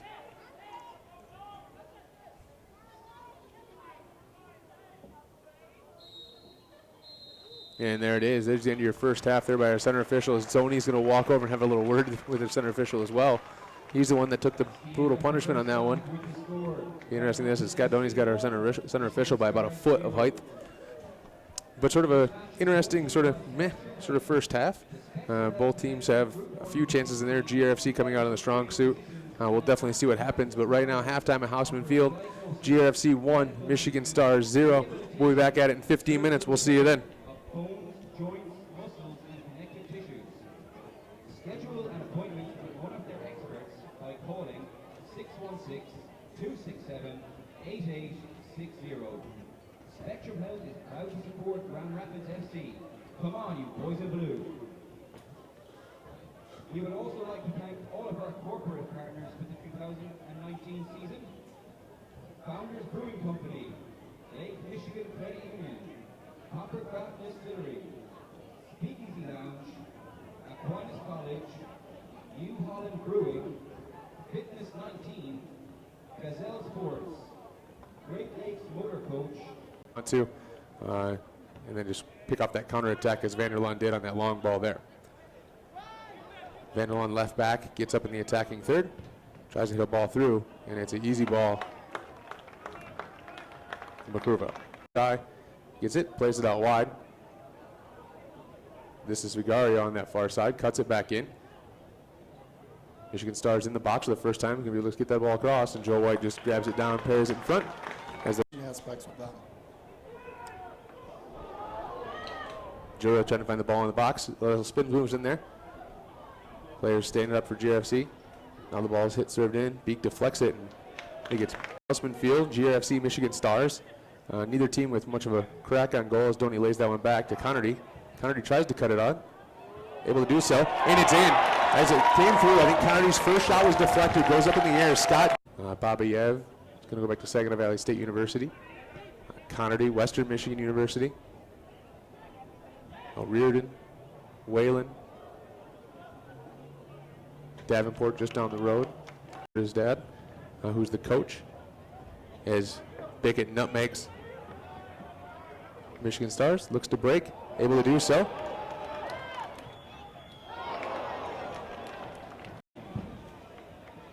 And gives GFC a free kick right at midfield.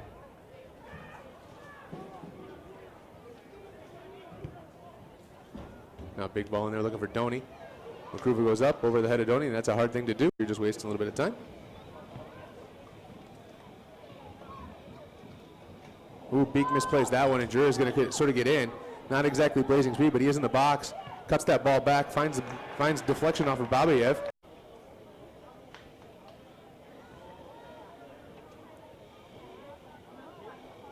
So Abraham, the center back's in the box. Jura is the one going near post. And the ball's hit right in the hands of Joe White. And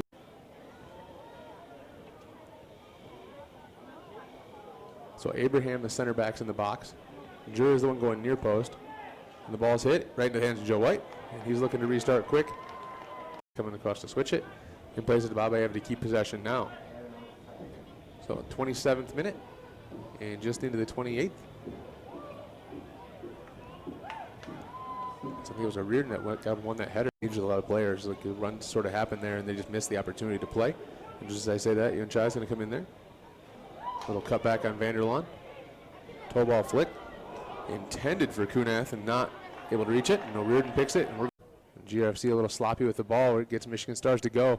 Is he onside? He says so. Joe White way off his line. Touch in there by Yun Chai. I believe that is outside of the foot. Cleared off the line by Vanderlaan. Rebound shot. Joe White save. Goes out for a goal kick. On two. And then just pick off that counterattack as Vanderlaan did on that long ball there. Vanderlaan left back, gets up in the attacking third, tries to hit a ball through, and it's an easy ball. Makruva. Guy gets it, plays it out wide. This is Vigario on that far side, cuts it back in. Michigan Stars in the box for the first time. Going to be able to get that ball across, and Joe White just grabs it down, pairs it in front. As the aspects with that. Joe trying to find the ball in the box. A little spin moves in there. Players standing up for GRFC. Now the ball is hit, served in. Beek deflects it, and I think it's Houseman Field, GRFC, Michigan Stars. Neither team with much of a crack on goal as Doney lays that one back to Connerty. Connerty tries to cut it on. Able to do so, and it's in. As it came through, I think Connerty's first shot was deflected, goes up in the air. Scott Babayev is going to go back to Saginaw Valley State University. Connerty, Western Michigan University. Reardon, Whalen, Davenport just down the road. His dad, who's the coach, as Bickett nutmegs Michigan Stars, looks to break, able to do so.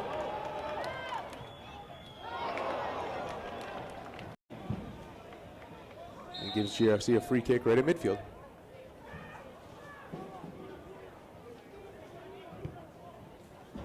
Now big ball in there looking for Doney. McCruver goes up over the head of Doney, and that's a hard thing to do. You're just wasting a little bit of time. Ooh, Beek misplays that one, and Jura is going to sort of get in. Not exactly blazing speed, but he is in the box. Cuts that ball back, finds deflection off of Babayev.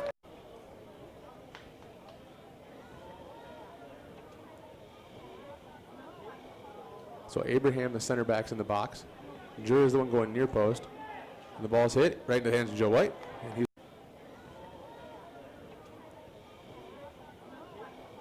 so Abraham, the center back's in the box. Jura is the one going near post. And the ball's hit right in the hands of Joe White. And he's looking to restart quick. Coming across to switch it. And plays it to Babayev to keep possession now. So 27th minute. And just into the 28th. I think it was a Reardon that won that header. Usually a lot of players, like the run sort of happened there and they just missed the opportunity to play. And just as I say that, Ian Chai's going to come in there. Little cut back on Vanderlaan. Toe ball flick. Intended for Kunath and not able to reach it. And Reardon picks it. And GFC a little sloppy with the ball where it gets Michigan Stars to go. Is he on size? He says so. Joe White way off his line. Touch in there by Ian Chai. I believe that is outside of the foot. Cleared off the line by Vanderlaan. Rebound shot. Joe White save. Goes over for a goal kick. And then just pick up that counter attack as Vanderlaan did on that long ball there. Vanderlaan left back, gets up in the attacking third, tries to hit a ball through, and it's an easy ball. McCruva. Guy gets it, plays it out wide. This is Vigario on that far side, cuts it back in. Michigan Stars in the box for the first time. Going to be able to get that ball across, and Joe White just grabs it down, pairs it in front. As the aspects with that. Joe trying to find the ball in the box. A little spin moves in there. Players standing up for GFC. Now the ball is hit, served in. Beek deflects it, and I think it's Houseman Field, GFC, Michigan Stars. Neither team with much of a crack on goal as Doney lays that one back to Connerty. Connerty tries to cut it on. Able to do so, and it's in. As it came through, I think Connerty's first shot was deflected, goes up in the air. Scott Babayev is going to go back to Saginaw Valley State University. Connerty, Western Michigan University. Reardon, Whalen, Davenport just down the road.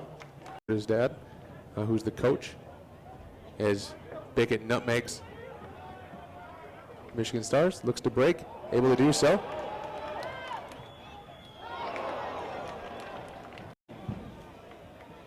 And gives GFC a free kick right at midfield.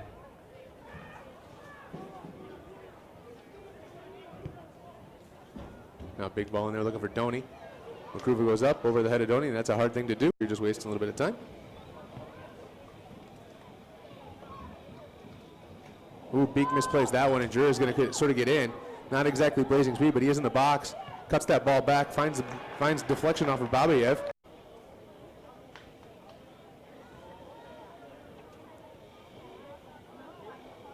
So Abraham, the center back's in the box.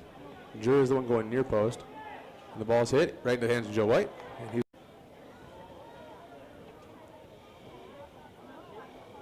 so Abraham, the center back's in the box. Jura is the one going near post. And the ball's hit right in the hands of Joe White. And he's looking to restart quick. Coming across to switch it and plays it to Babayev to keep possession now. So 27th minute and just into the 28th. So I think it was a Reardon that won that header. Usually a lot of players, like the runs sort of happened there and they just missed the opportunity to play. And just as I say that, Yun Chai is going to come in there. Little cutback on Vanderlaan. Toe ball flick. Intended for Kunath and not able to reach it. And Reardon picks it. And GRFC a little sloppy with the ball. It gets Michigan Stars to go. Is he onside? He says so. Joe White way off his line. Touch in there by Yun Chai. I believe that is outside of the foot. Cleared off the line by Vanderlaan. Rebound shot. Joe White save. Goes out for a goal kick. And then just pick off that counterattack as Vanderlaan did on that long ball there. Vanderlaan left back. Gets up in the attacking third. Tries to hit a ball through. And it's an easy ball. Makruva. Chai gets it. Plays it out wide. This is Vigario on that far side. Cuts it back in. Michigan Stars in the box for the first time. Going to be able to get that ball across, and Joe White just grabs it down, parries it in front. As the aspects with that. Jura trying to find the ball in the box. A little spin moves in there. Players standing up for GRFC. Now the ball is hit, served in. Beek deflects it, and it gets Houseman Field. GRFC, Michigan Stars.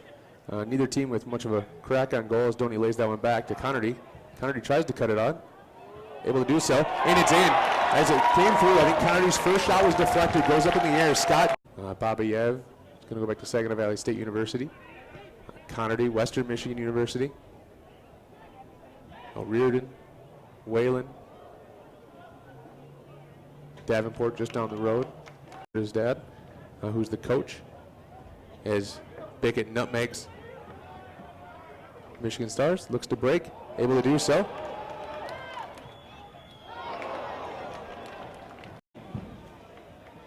He gives GFC a free kick right at midfield.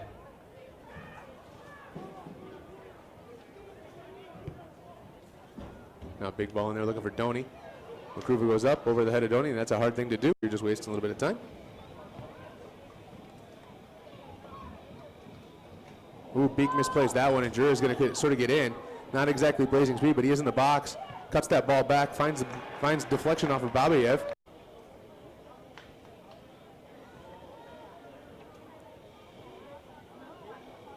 So Abraham, the center back's in the box. Jura is the one going near post. And the ball's hit right into the hands of Joe White. And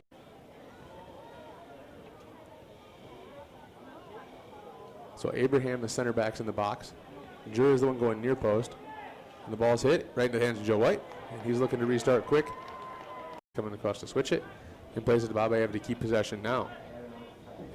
So 27th minute. And just into the 28th. So I think it was a Reardon that won that header. Usually a lot of players, like the runs sort of happened there and they just missed the opportunity to play. And just as I say that, Yun Chai is going to come in there. Little cutback on Vanderlaan. Toe ball flick. Intended for Kunath and not able to reach it. And Reardon picks it. And GRFC a little sloppy with the ball. It gets Michigan Stars to go. Is he onside? He says so. Joe White way off his line. Touch in there by Yun Chai. I believe that is outside of the foot. Cleared off the line by Vanderlaan. Rebound shot. Joe White save. Goes out for a goal kick. And then just pick off that counterattack as Vanderlaan did on that long ball there. Vanderlaan left back, gets up in the attacking third, tries to hit a ball.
And welcome back for the second half of MPSL action at Hosman Field. Score 1-0 in favor of GRFC over Michigan Stars. So substitution for GRFC, you heard right there, number 25, Caden Jackman, into the game. And this is the first time I've seen him play all season. So it'll be interesting to see some perspective on that.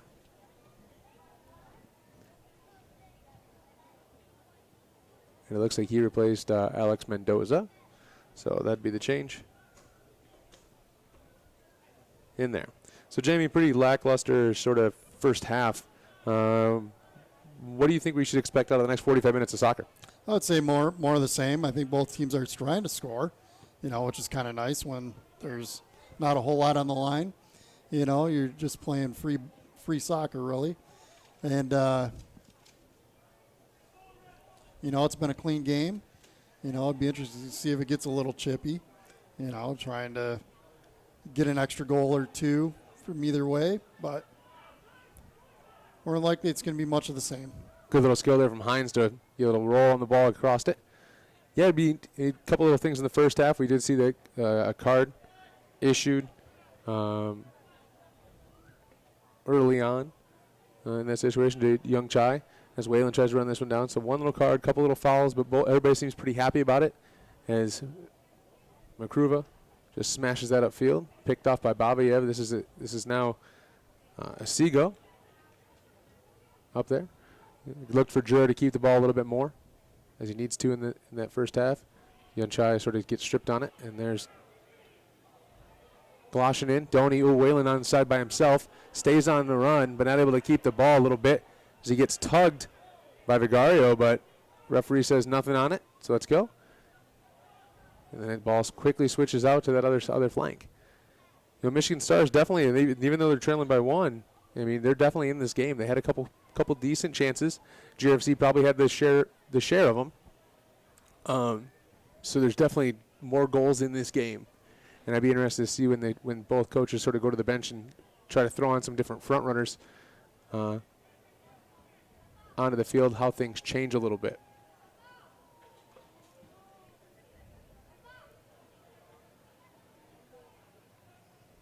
I think the advantages with GRFC as well right now as the sun is beaming into the goalkeeper's eyes for Michigan Stars while Joe White stands in nice, cool, shaded area.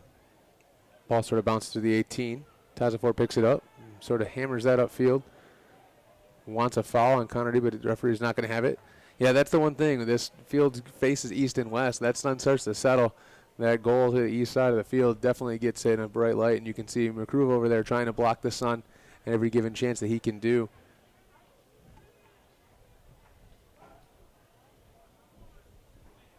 Well, dummy in there by O'Riordan. Not on the same page with Matty Whalen. This is going to let Osorio in. So Osorio versus O'Riordan on the far side, but O'Riordan picks that one off. He's able to keep that one in. Now finds the feet of Connerty. And Connerty's quick to spring it right away, and this is Bickett. Gloshin on that far side, hits it in there, and McCruva's going to come up here and pick that off a little bit. I think Bickett had space to go up the field a little bit more. You'd expect him to, you'd want him to dribble a little bit more in there. There's no reason to play that quick and that direct of a ball when you can run at the defender that's trying to shade towards Gloshin, make him make a decision, and then find a simpler pass. Yeah, it'd take up that space as well. And exactly what you just said, you want to make that defender commit, or make him make a decision. If he stays with the runner, then you have more space. Vanderland heads the ball back right to Joe White. Holds onto it quite easy. Players trying to find the ball in the sun. Donny sort of gets a touch. Nothing special to it, and that ball's going to be in the midfield. Jackman goes up strong. He's able to get a touch to it again and keep it. He's going to run this one, head it to himself. Abrams under pressure. Tries to play Gloshin sort of on a flick.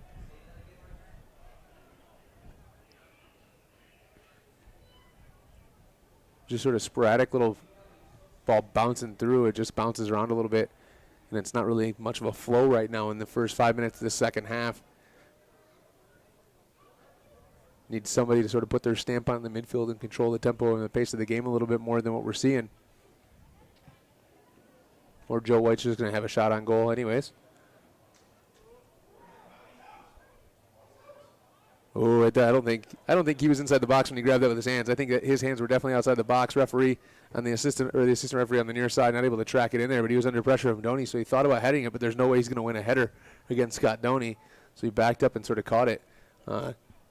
My vote would have been that'd be handball outside the box. That'd have been a nice opportunity right there.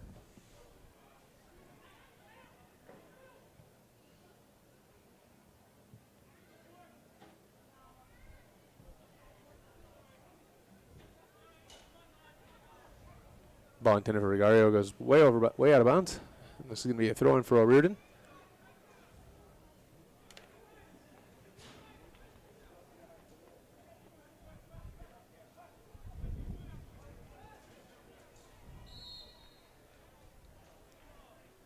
Kennedy picks up a little foul there from Tazafor. And O'Riordan looks to spring right away. Whalen on the overlap. And a misplayed ball by O'Riordan, and there's just deflected by Hines. Not really anything going on there.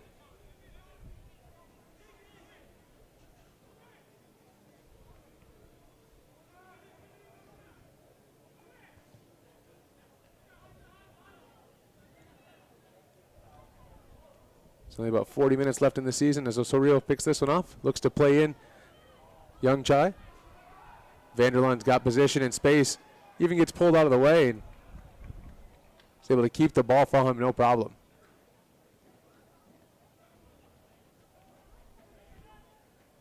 Caden Jackman, collegiate player at Western Michigan University, getting some first-time minutes here for GRFC as Doney's fouled again. I think Doney's picked up probably 3 or 4 fouls so far in this game, and that's basically what he does. And there's probably another couple other opportunities that he got taken down that were not called. One right there towards the end of the first half.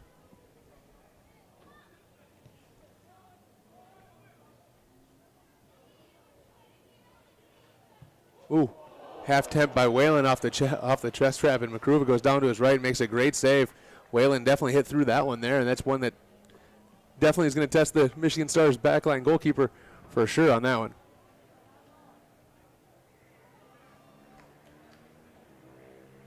Tackle's flying in healthy and strong right now. Nobody's still trying to find a pace to it. Tazafor out wide to Vigario. Osorio was making a run, thought about keep going, and then stopped it. And Vigario sort of wastes that pass in the middle as Babiev picks it off.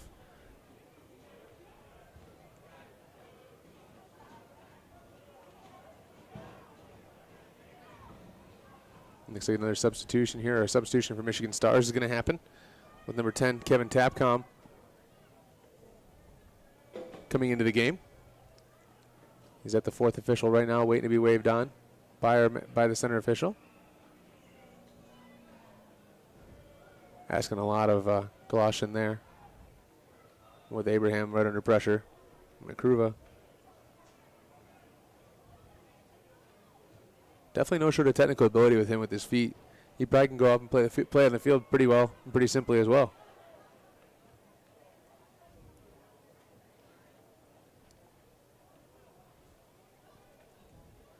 Seago on that far touch. He's got Yunchai. Finds it. Looking to serve a ball in. He's able to do so. Recovering Babiev. He's able to win it. And this finds Galoshin coming forward. Galoshin trying to play this big ball all the way across to Whalen. Vigario is able to keep it. And Matty Whalen just plays back to Sammy Beek.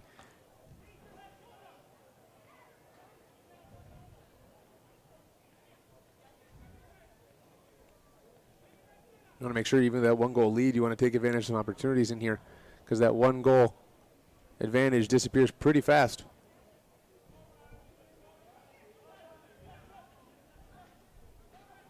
New boy Jackman a little bit on the ball a little bit.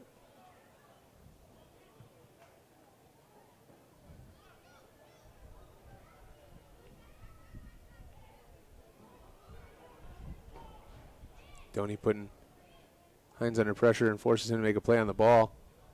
He smashes that one out of bounds, and this might be the time we go to the bench and to substitute if our match official acknowledges the AR with his flag up. There it is. So this is number 10, Kevin Tapcom, coming in, and looks like he's going to replace Substitution for Michigan Elton Jura up top. Coming into the field, number 10, Kevin Tapchon. He'll replace number 28, Elton Jura. Tabcom, a Cameroonian, plays collegiately at University of Detroit Mercy. The substitution occurs in the 55th minute. Tabcom on the field and goes right up top to that same role that Jura is there. So Jura's MPSL 2019 season's over.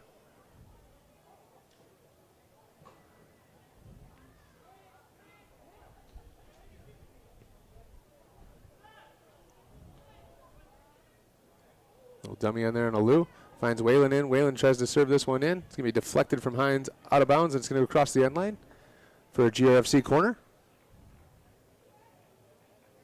This might be the first one of these we've seen for GRFC today, too, I think. If it's not the first, it's only the second. There's not many of these situations go on there. It looks like Gloshen's going to be the one to take it as he walks over. And as he walks over to do this, looks like Jack McCarron's coming to the bench to put on his jersey. And look for him to get onto the field shortly and try to be that midfielder that puts a stamp on it. Makruva right in there. Right away we're trying to start looking for Young Chai over the top. Vanderlaan was the one back there, and he won the header first as Bickett's now under pressure as well. Big direct ball. Won by Vigario. Alou. Connerty. Good technical skill there for Connerty to keep it. Ball played over the top for Gloshen. Asigo in the right spot to win that one. But good vision by Connerty there to keep it, and great technical skill demonstrated there to keep that ball in possession and keep it moving for GRFC.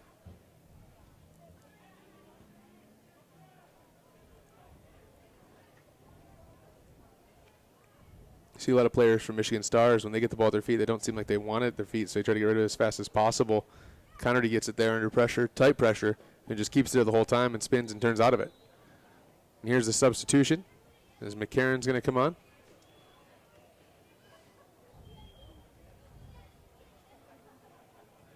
And it looks like he's coming on for Liam Bickett. So Liam Bickett, England native, played at Salford City last year in England, comes over here to the States to get some more soccer in after having some arm surgery and stuff like that early on. Sees his MPSL season come to a close, and he's replaced by number 15, Jack McCarron. So two subs for GRFC, both in the midfield. So it looks like Coach Lewis Robinson is trying to get his stamp on that midfield like I mentioned earlier. As Alou just throws down Doney. Great position play there. Alou again. All technical skills cut in there. McCarron tries to get his first touch on it and spin out of it, not able to do so as Vigario tries to hit one from long range and sort of goes through a couple legs of his own players and goes out for a goal kick. A couple other players for GRFC putting their jersey on. Looks like Jalen Shannon's one of them. I think you're probably going to see a pretty good slew of substitutions over the next 10, 15 minutes here. As that sun is no longer a problem here as the cloud cover just sort of drifted over a little bit and the shade picks up and the temperature dropped about 5 degrees.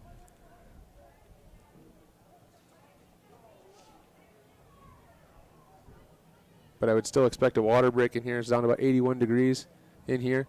As Oso Rios gets played in, gets position, cuts it in. Joe White big in there in hands.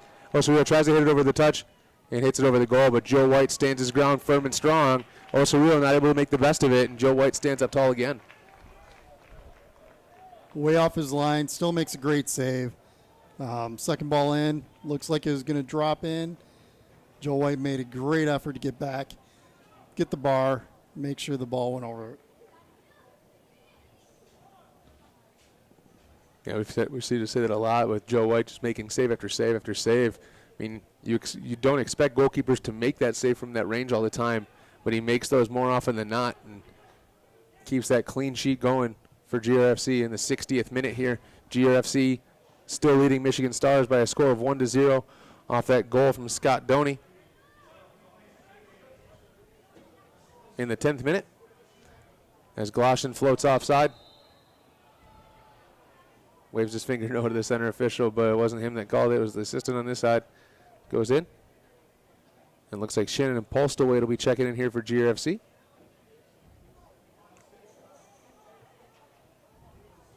as Young Chai's effort goes out for a throw-in. So it's a little rough when you try to have a shot on goal and it goes out for a throw as opposed to a goal kick.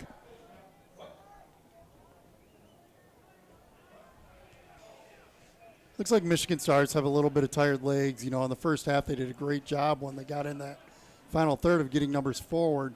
You don't see that so much this half. Yeah, and they did make that change and bring on Tapchomp in there as Whalen just shrugs off two defenders from Michigan Stars and pins them back. Then plays in Galoshin, who stays on side this time. Into McCarron now. McCarron thought about maybe looking at one up to long range. Matty Whalen trying to keep it now. Under the pressure from Alou. Jackman, nice tackle in there by Vigario. Plays in Doney. Doney not exactly the fastest kid in the world, but he runs through the player, and it's going to be a foul against Doney. And a free kick for Michigan Stars is taken quickly. And 3 subs walk to the center line here. So you're going to see Postlethwaite, Shannon, and Tyler Fisher, who just joined back on the game roster last week at DCFC. As Connor gets played in the overlap. Tries to catch McCurva off on that near side and go near post on him, not able to do so. McCurva full stretch to his left. Definitely has some tremendous reaction getting after that ball. Yeah, there's a reason he plays at a high, or has played at a high level and still continues to do so. I mean, when you're making appearances in the African Cup of Nations, that's something pretty good to go on your resume. And you can tell the difference of how fast people are. This time we're trying to play in Kunath, and it'll be cleared. Alou brings it down, nice touch, nice and easy. So Kunath, 33 coming through. Figario, Young Chai on this far side now. 1v1. Good clearance in there by Jackman. Michigan Stars trying to keep the ball moving, not able to do so, and Vanderlaan sort of thumps that one out of bounds. So here comes the slew of substitutes for GRFC. We'll see how things work. Postlethwaite, the only position he hasn't played this year is goalkeeper, but he's got a blue jersey on, so I don't think that's going to happen today.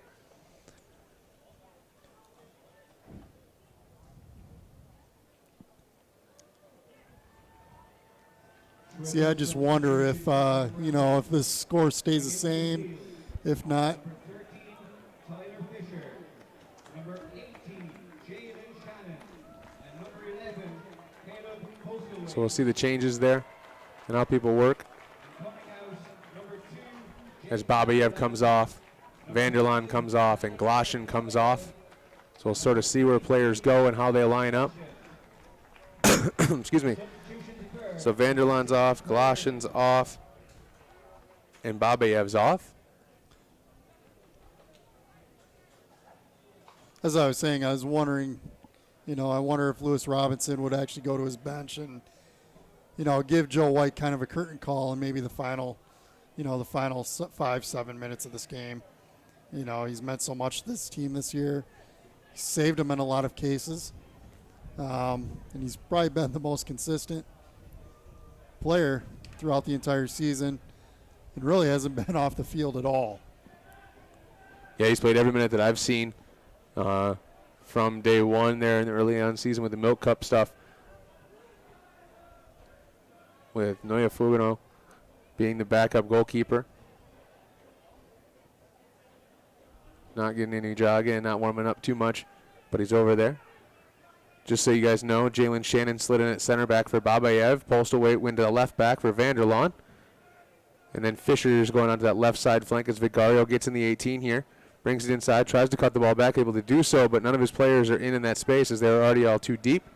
As Matty Whalen picks it up, and we're off to the foot race as players are trying to come in and they're trying to get numbers back. Now they do. So Whalen has to bring the ball back as well. As Connerty plays in McCarron. Postlethwaite trying to come up now. Enjoying the attack as well. This is Fisher's first touch on the ball. Fisher played professionally in Australia for a couple years. Now he came back, and that ball's going to be off of Asigo, out for a corner kick in favor of GRFC. And Sammy Beek jogs up to be in the mix on this one. Wants to add to his team high 7 goals on the season. MPSL Midwest defender that made the team of the season.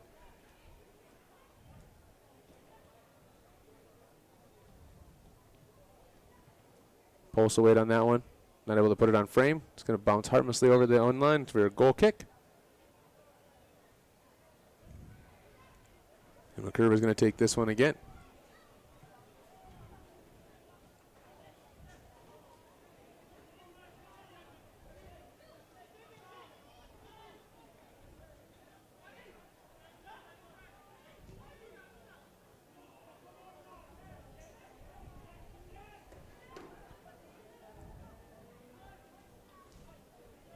Long step by Alou there to try to keep it. He's able to keep it as Abraham sort of stuck him a little bit short-footed on that one. Player sort of moved up there as Tabcham comes in. And Chai's got to goes up in that sort of center role now. And also Rio on this left flank. So it still looks like the traditional, more like a traditional 4-3-3 that you'd see. The traditional lineup in the space. That ball's going to roll all the way back to Joe White. And looks like Michigan Stars are going to go to their second substitute.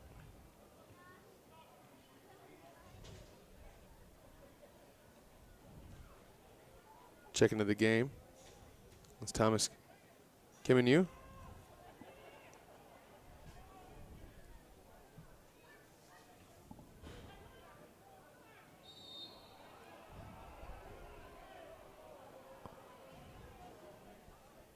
Again, offside there on Darrow Reardon. So even though he got wrecked right there, nothing's going to happen with it. It's going to be an indirect free kick in the favor of Michigan Stars.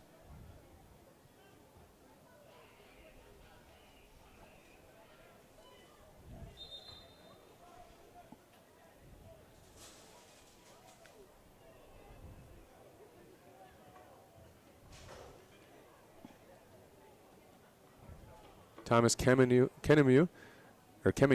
is coming off the field or onto the field. Replaced number 13 Osorio, who really didn't get too much in. So it's a we'll see how this lines up a little bit. He will replace number 13 Bruno Osorio. And how they play a little bit differently in what they do, how they do things. But he looks like he's going to go to the back, and Vigario is going to slide up. So he sits back a little bit deeper in that space. And Vigario goes right up higher as the ball finds the chest of Jackman, who looks to play Whalen, and Whalen's going to be onside on this one. Oh, correction. Just offside. If he was off, it was incredibly close. But Whalen's speed and pace got him in behind, too. McCurva's going to take this free kick himself, about 40 yards or so from goal. He drives that ball big, long across the field looking for a Seago.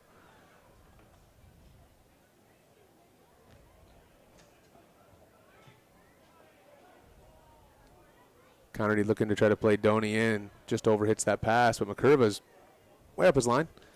Playing very similar to Jorge Campos back in the day, for anybody who knows who that is in the Mexican national team. To keep talking about what McCurva can do you see him just take that side volley, like 2 feet off the ground, 40 yards on a dime?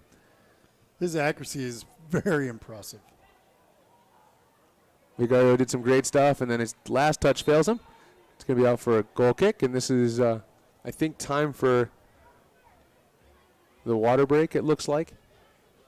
As Joe White just picked it up, and either that or he's taking his ball and going home, so I'm assuming this is a water break in the middle part of the second half as the temperature did drop a little bit, but all the players are walking over to get some water. That's the water break. We'd like to take this moment to announce the winner of the Spectrum Health Jersey competition. Congratulations to Nate Steenwick. Again, Nate Steenwick. If you go to the merchandise tent, Head coach Lewis Robinson having a good conversation with Jack McCarron as he comes over, just trying to fix up that midfield. I think that midfielder is what you want to do. Eric Connerty's had a pretty decent game in there, but now you've switched out Bickett and Mendoza and threw in McCarron into that mix, and Jackman, who hasn't really played any minutes now, it changes a little bit. McCarron is probably the eldest one on there. He's already out of college, finished his collegiate career, and I think he's an assistant at Aquinas College right now, or Aquinas College over here in Grand Rapids. But those two players with Connerty and Jackman are young players from Western Michigan that are just trying to figure things out. So I think that's what head coach Robinson wants to do with that as an experience for McCarron to be that poised, older, more mature leader on the field. You know, right now, even though this is the last game, you know, we talked about what's to play for. You know, you just touched on it right there. The younger guys getting to learn from more older, experienced players, you know, and then also continuing to get that coaching, you know, from arguably one of the top coaches in the state of Michigan, especially at the youth level. Yeah, the coaching bench for Grand Rapids FC is pretty decent. Head coach Lewis Robinson, the head women's coach at Aquinas, as his job, but he's also the development academy coach and director for Midwest United. Just won the national championship in the U18, U19 girls division. Luke Ruff is the men's coach at Aquinas. Remco Bergsma sitting next to him. A couple national championships at the youth level from the West Michigan side with basically when it was Crew Juniors back in the day. So experience all over and abound in there to pick some wisdom and some insight for these players, and a great opportunity to hear some different coaching styles, different philosophies, different methodology, and it just helps prepare them for the future even more as Shannon heads that ball back to Joe White calmly as well.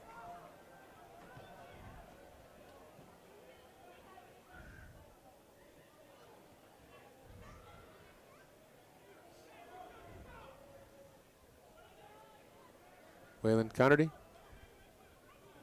Connerty drives in at Doney, who holds it off him as strong. Not able to keep it on the second touch for Connerty, though. Good little touch by O'Riordan over the shoulder. It's a hard ball to bring down when you're sort of running away from it. It comes over your shoulder. Good ball by Sammy Beek out to Postlethwaite on that far side. What do you think? There's a chance that this could be Postlethwaite's last game, wouldn't you think, for GRFC? I would think so. I mean, he's been around. Yeah, he finished collegiate career a couple years ago up for Butler University. And it could be one of those things where he's just going to pull his swan song in there as Daryl O'Riordan's going to pick up a foul on Young Chai.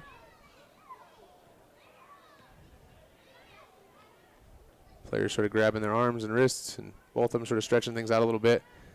And both players are going to climb up to their feet nice and slow.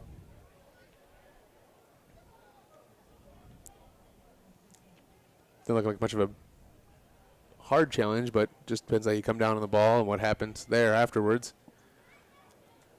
You know, back to Postlethwaite, I would assume that he would be one of the big names or top names that will be left on the roster for the two upcoming friendlies that they have scheduled. Yeah, I think you're going to see that for sure.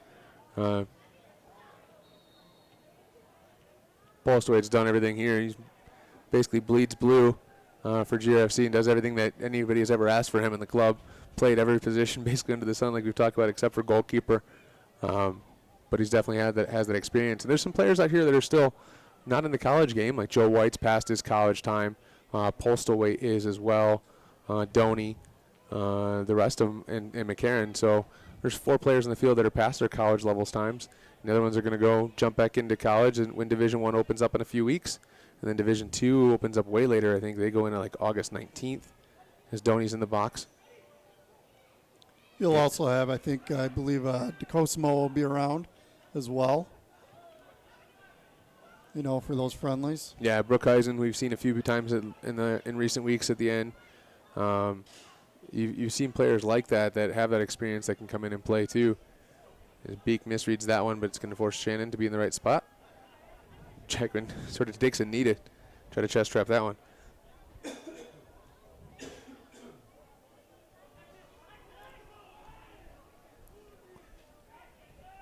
Game's still trying to find that flow. We're in the 74th minute, and we're still missing that sort of flow of possession and consistent movement.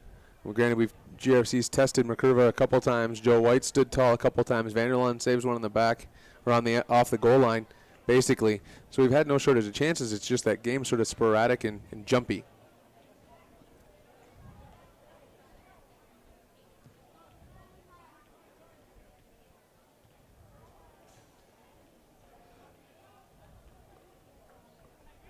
McCarron tries to play in Doney. O'Riordan sort of opens his hands up at him in frustration because he wanted the ball in the overlap and had space to go to sort of keep possession. It's a higher percentage chance, but McCarron opted to try the low percentage one.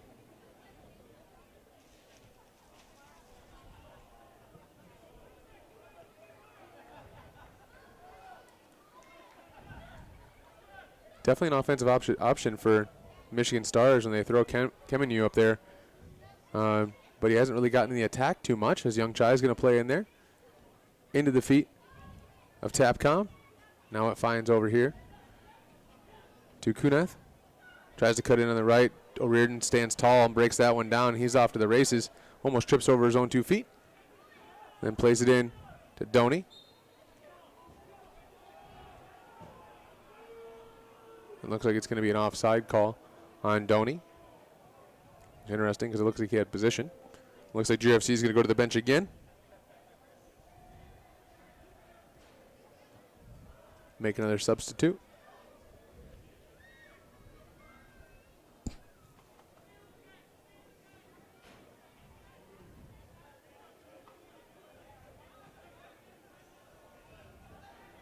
Michigan Stars still looking for the equalizer as GFC in the 76th minute still leads 1-0 here at Hausman Field in Grand Rapids. Ooh, McCurva just misses the touch for the first time, but calmly just finds it again and plays it short to Alou.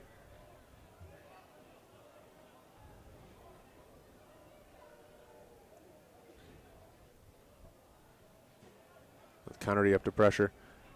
Good decision there by Hines to sort of cut that back in. The other center back, Abraham, on the far side. Now we'll get that substitute in for GRFC, and we'll find out who walks off the field here. Substitution for GRFC. Coming into the field, number 19, Dan Bully. Looks like Matty Whalen. So Matty Whalen's going to walk out the field for the last time this year. Matty Whelan. And then Dan Bully, number 19, is going to come on for GRFC. Matty did a great job of getting up and down the line tonight and finding the ball, using his speed, you know, and placing some decent balls into the box tonight. Good work, Road. Yeah, definite speed in there for him, but he's going to go into his college season at Davenport University healthy and strong. No problems out there. All the field player substitutes have been used by GRFC and head coach Lewis Robinson. As Alou comes back and wins that one, and Asigo's going to come jailbreak with him. Good recovery in there by Caden Jackman. Like you said, we haven't seen much of him before. Played 19 games as a freshman at Western Michigan. So he's going to be a sophomore this fall.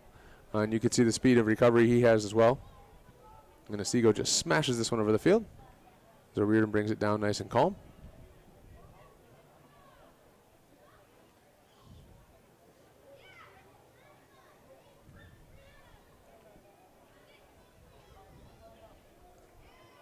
Opportunity here for GFC to get some numbers. It's 4-on-4, basically 4-on-3. Until he brought it back. Ball switched all the way across the field to Darrell O'Riordan. Young Chai coming back as hard as he can to try to trail. Reardon trying to find a place to go. Can't find anybody. Has to go back to McCarron with it.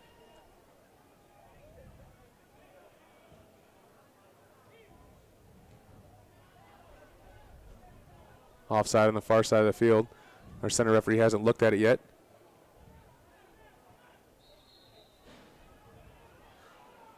It's an offside.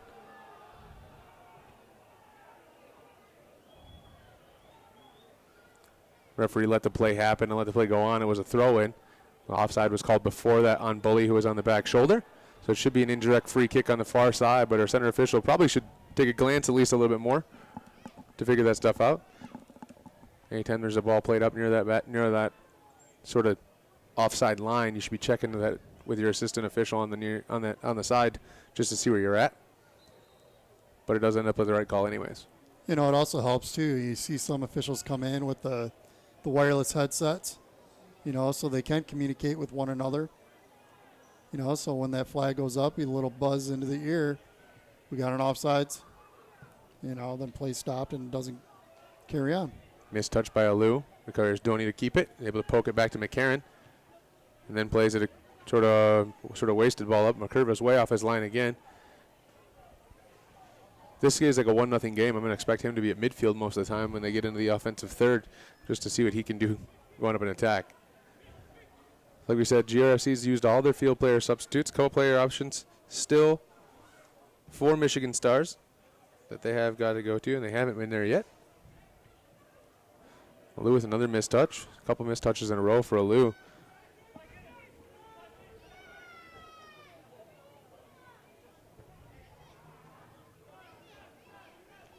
Alou plays collegiate at University of Central Oklahoma. So he's going to go in there too.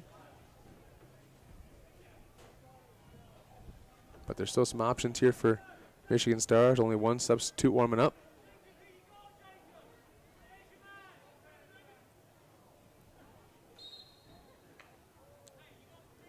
It's number 33. Kunath is going to get called for a foul there. So Reardon's going to have a free kick for GRFC. Takes it short to McCarran. GRFC looks to attack now through Jackman, and they find the middle part of the field. Ball's played over the top, looking for Postawait on the run.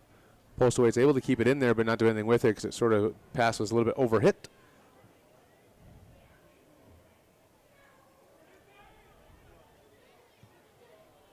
Good little display there. Kemenu in there to shield it out of bounds. The first sort of time we've seen him get up in the attacking third a little bit.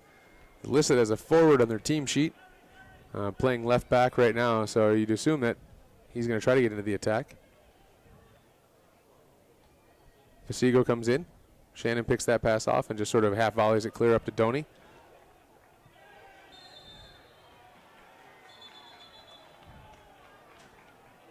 Looks like Hines is in there voicing his concern. Doney looks, he reached behind him a little bit, and then Hines sort of grabs him by the shoulders and drags him down as well.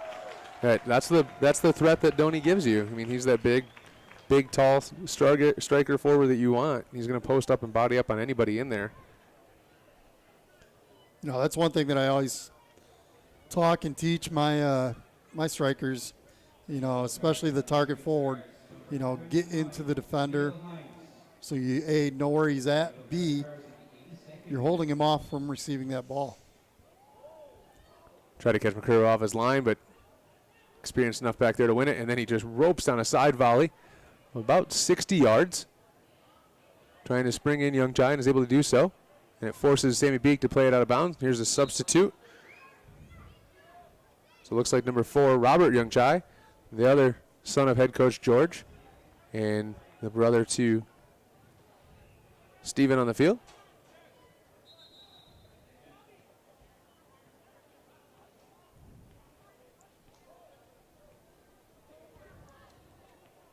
The player just stepped off on the near side. Coming into the field, number 4, Robert Youngkai.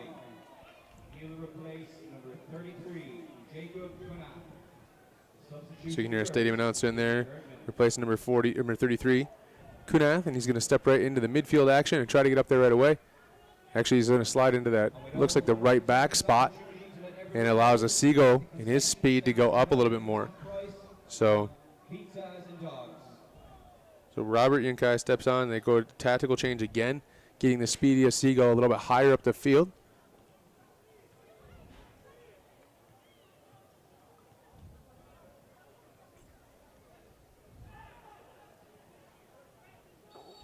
Referee's trying to play advantage in there, but it's not going to be, so he's going to call that ball back.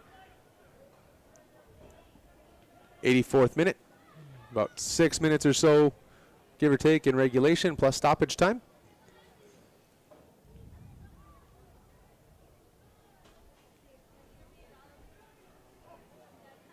Bully in there, bodies Asigo off the ball pretty hard. Alou to Kemenu.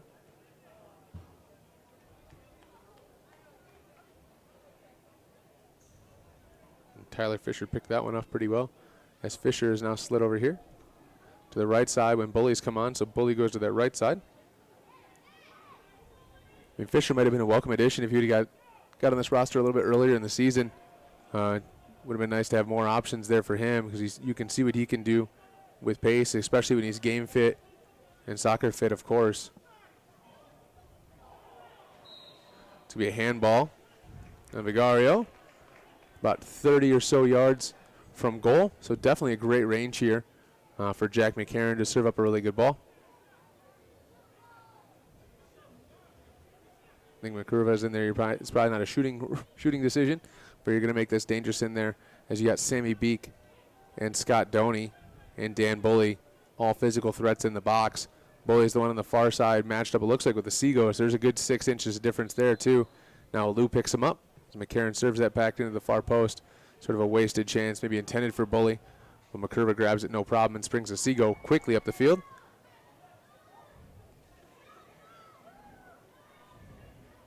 Vigario now, who's in the center part of the field, so tactical changes all over. As Vigario, who started the game at left back, is now sort of in that center mid spot.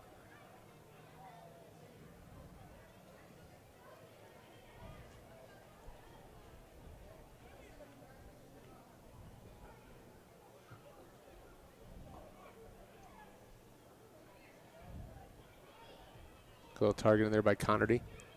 Well, Reardon pins his ears back a little bit, comes flying out of the field. Now plays in Tyler Fisher. Tyler Fisher 1v1 with Kemenu. Little heel flick in there by McCarron, intended for O'Riordan, not able to do so.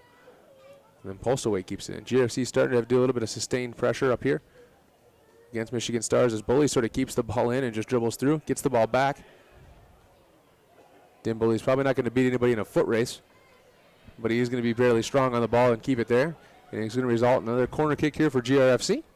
Another chance for the big guy to go up top and hopefully pad that 7th goal and move up to 8 goals in the season for Sammy Beek. But GRFC in no rush to take this as we're in the 87th minute. So realistically, about probably 5 to 6 minutes left in this game and in the 2019 MPSL season, which it looks like it's going to result in GRFC finishing 3rd, 1 point out of the playoffs. McCarron, O'Riordan hits through it. McCurva's on the ground, makes a save, makes the 2nd save as well. So makes the 1st save off of O'Riordan, diving to his right, parries the ball out wide. Doney comes in, McCurva gets back up and goes to his left and makes the 2nd save. That's pretty incredible. You could see that experience, you could see that explosion, and you can see that experience. Yeah, I'm pretty sure that shot that O'Riordan took, McCurva saw it late because it had to come through traffic all over the place. Here it is again. O'Riordan's going to tattoo this one. This time he gets over top or underneath it a little bit, and that ball goes way off the back wall there. But O'Riordan hit that ball through. It had to be about 7 or 8 bodies, so it had to be. He had to see it late and not know what was going on. McCurva looks to restart it quickly. So McCurva showing off his skills here and why he's one of those. He's the goalkeeper in the team of the season in the Midwest Division of the MPSL. As a Seagull fouls McCarron. And we go to O'Riordan right away. As good as that first save was, that second one from point-blank range with 2 GRFC players bearing down on the ball was incredible. A little half chance by Bully there off the long range of McCurva trying to sneak off his line, but the ball goes just wide. If it was on frame, it might have been a little bit different. But that's what you can respect with those quick reflexes of a goalkeeper to not only get down and make the save, but to get down, get back up, and then get and make another save of just the same quality, which is amazing. You can see he's got the tools to play at just about any level he really wants to play at. Hines picks up another foul, shows his frustration. Remember, he's sitting on the yellow card as well, so he's got to keep himself out of wraps there. So short ball's taken by Connerty and O'Riordan. And then O'Riordan looks to switch the ball away across to Postlewaite with the Seagull coming back to recover, and he does. Curva waves everybody off and says, let me take this. We'll restart the attack from the goalkeeper. Beek's header finds Vigario. Now Lou. Young Chai trying to check into the space, and Lou just sort of taking himself. GFC with numbers back, but Lou drags himself in there and keeps the ball. And then hits sort of a half chance intended for Young Chai and gets cleared by a Jackman again.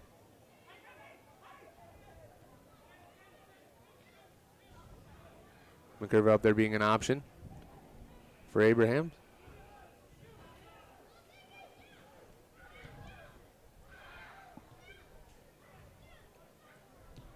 And Postlewaite just smashes that ball up the field. So in the 90th minute, we'll hear in a few seconds, or about 30 or so seconds, the amount of stoppage time that's going to be here. With the water break and a whole bunch of subs, I would assume you're going to hear a good chunk of a number, probably 4 or 5 minutes maybe. No goals, just the water break and the subs. The Tapcom not able to keep that one in.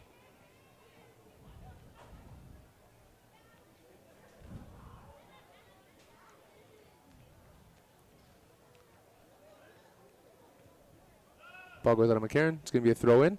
Michigan Stars.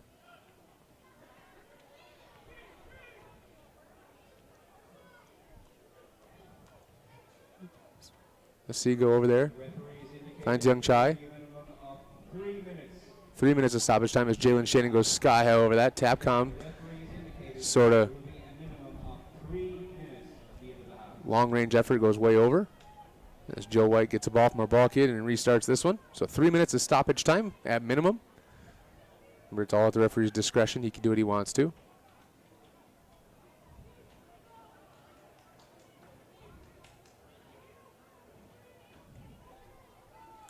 Three minutes might be a little shy, though. You know what I mean?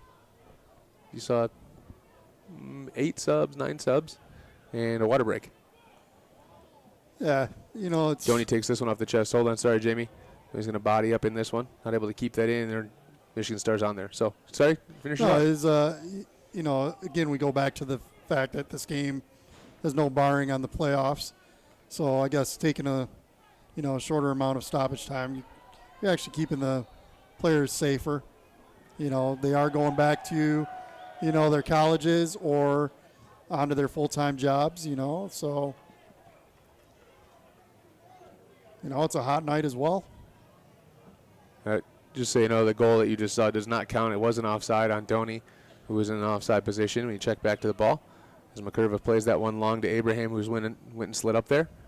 Into the feet of Doney. Doney to Connerty. Connerty cuts it back in, but you didn't see a Lou trying to recover in that space.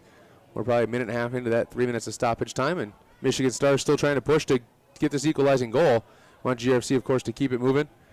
And a Lou sort of gave that one away. His bully comes in nice and strong to hold it. Plays Connerty, and then Connerty just plays it back to Postal Weight. And look for Postal Weight probably just to smash this one up the field and not have to worry about it. Intended for bully. Now all the way back to McCurva. And you've sort of seen that pedigree we talked about like multiple times in here. We talked about McCurva being the goalkeeper of the year in the league of the Midwest Division of the MPSL, and you can see why. Fantastic saves he's made tonight, and multiple saves at a time as well. This ball gets whizzed in there. Little missed touch in there by Vigario. And Connerty just sort of smashes that one up there. Michigan Stars just trying to hammer it up the field as much as possible as Postlewaite just smashes up the field as far as possible. McCurva brings that one down. Nice little one touch and settle. And goes direct right off the bat looking for Young Chai. Beek wins that one, but heads it off the back of Young Chai. You know, Reardon just smashes it up there as GRFC is just trying to kill this game off right now and smash it up the field as much as possible.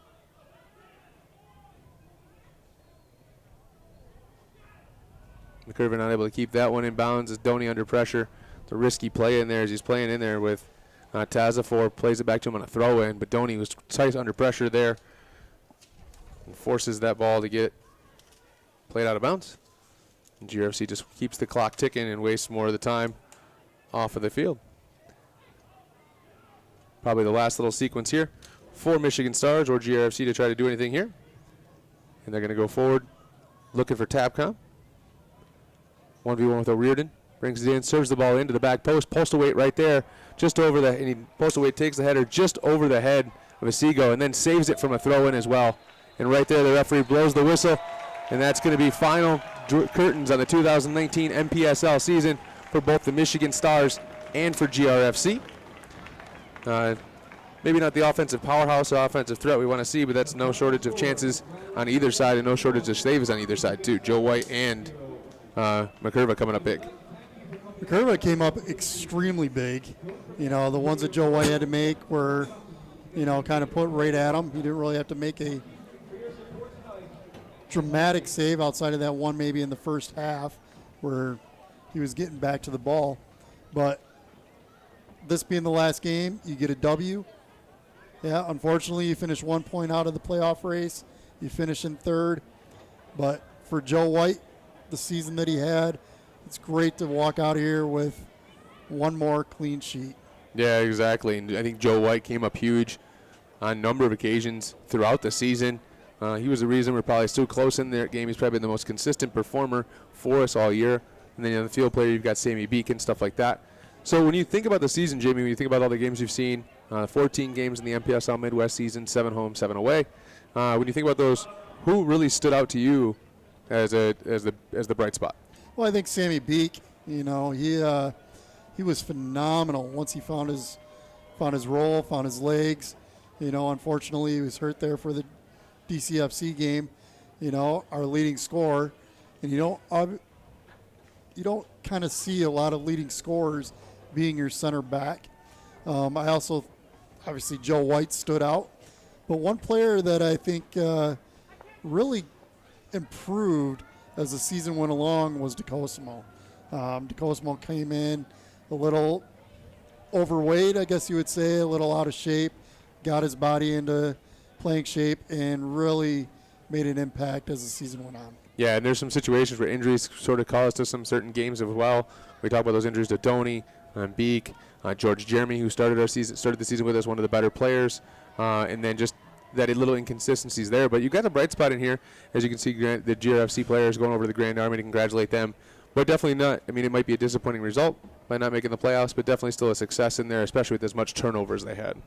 Yeah, when you replace 60% plus of your roster with players from really all over the world, you know, it makes it difficult to gel. You have guys coming in at different times of the season, coming in late, coming in early, you know, trying to find housing, stuff like that, and then learning, you know, Lewis Robinson's system, and then learning to gel with the players, you know, to finish where they finished. You know, yeah, we had a stranglehold on the conference. It was really ours to give up at one point. We led it pretty much up until the final couple weeks. And, you know, it's going to be good going forward. Absolutely. Well, we look forward to see the changes. A couple more games we talked about coming up for the GRFC men's team. Good luck to the women tomorrow who play against, I believe it's Indiana, and trying to make the Final Four again in the UWS, which is great stuff going on there. So good luck to them. No shortage of soccer going on. Hopefully you guys enjoyed having us here on your screens, on your tablets, on your phones, on your Chromecast, whatever you're watching it on. Hope you enjoyed the game. More stuff coming at you from Grand Rapids Football Club in Grand Rapids, Michigan. On behalf of Jamie Bogart, who stood next to me for the last few games, and myself, Justin Herndon, and GRFC, and we wish you a great night, great season. We'll look back to seeing you more, but have fun, enjoy the soccer, keep it real, and enjoy days.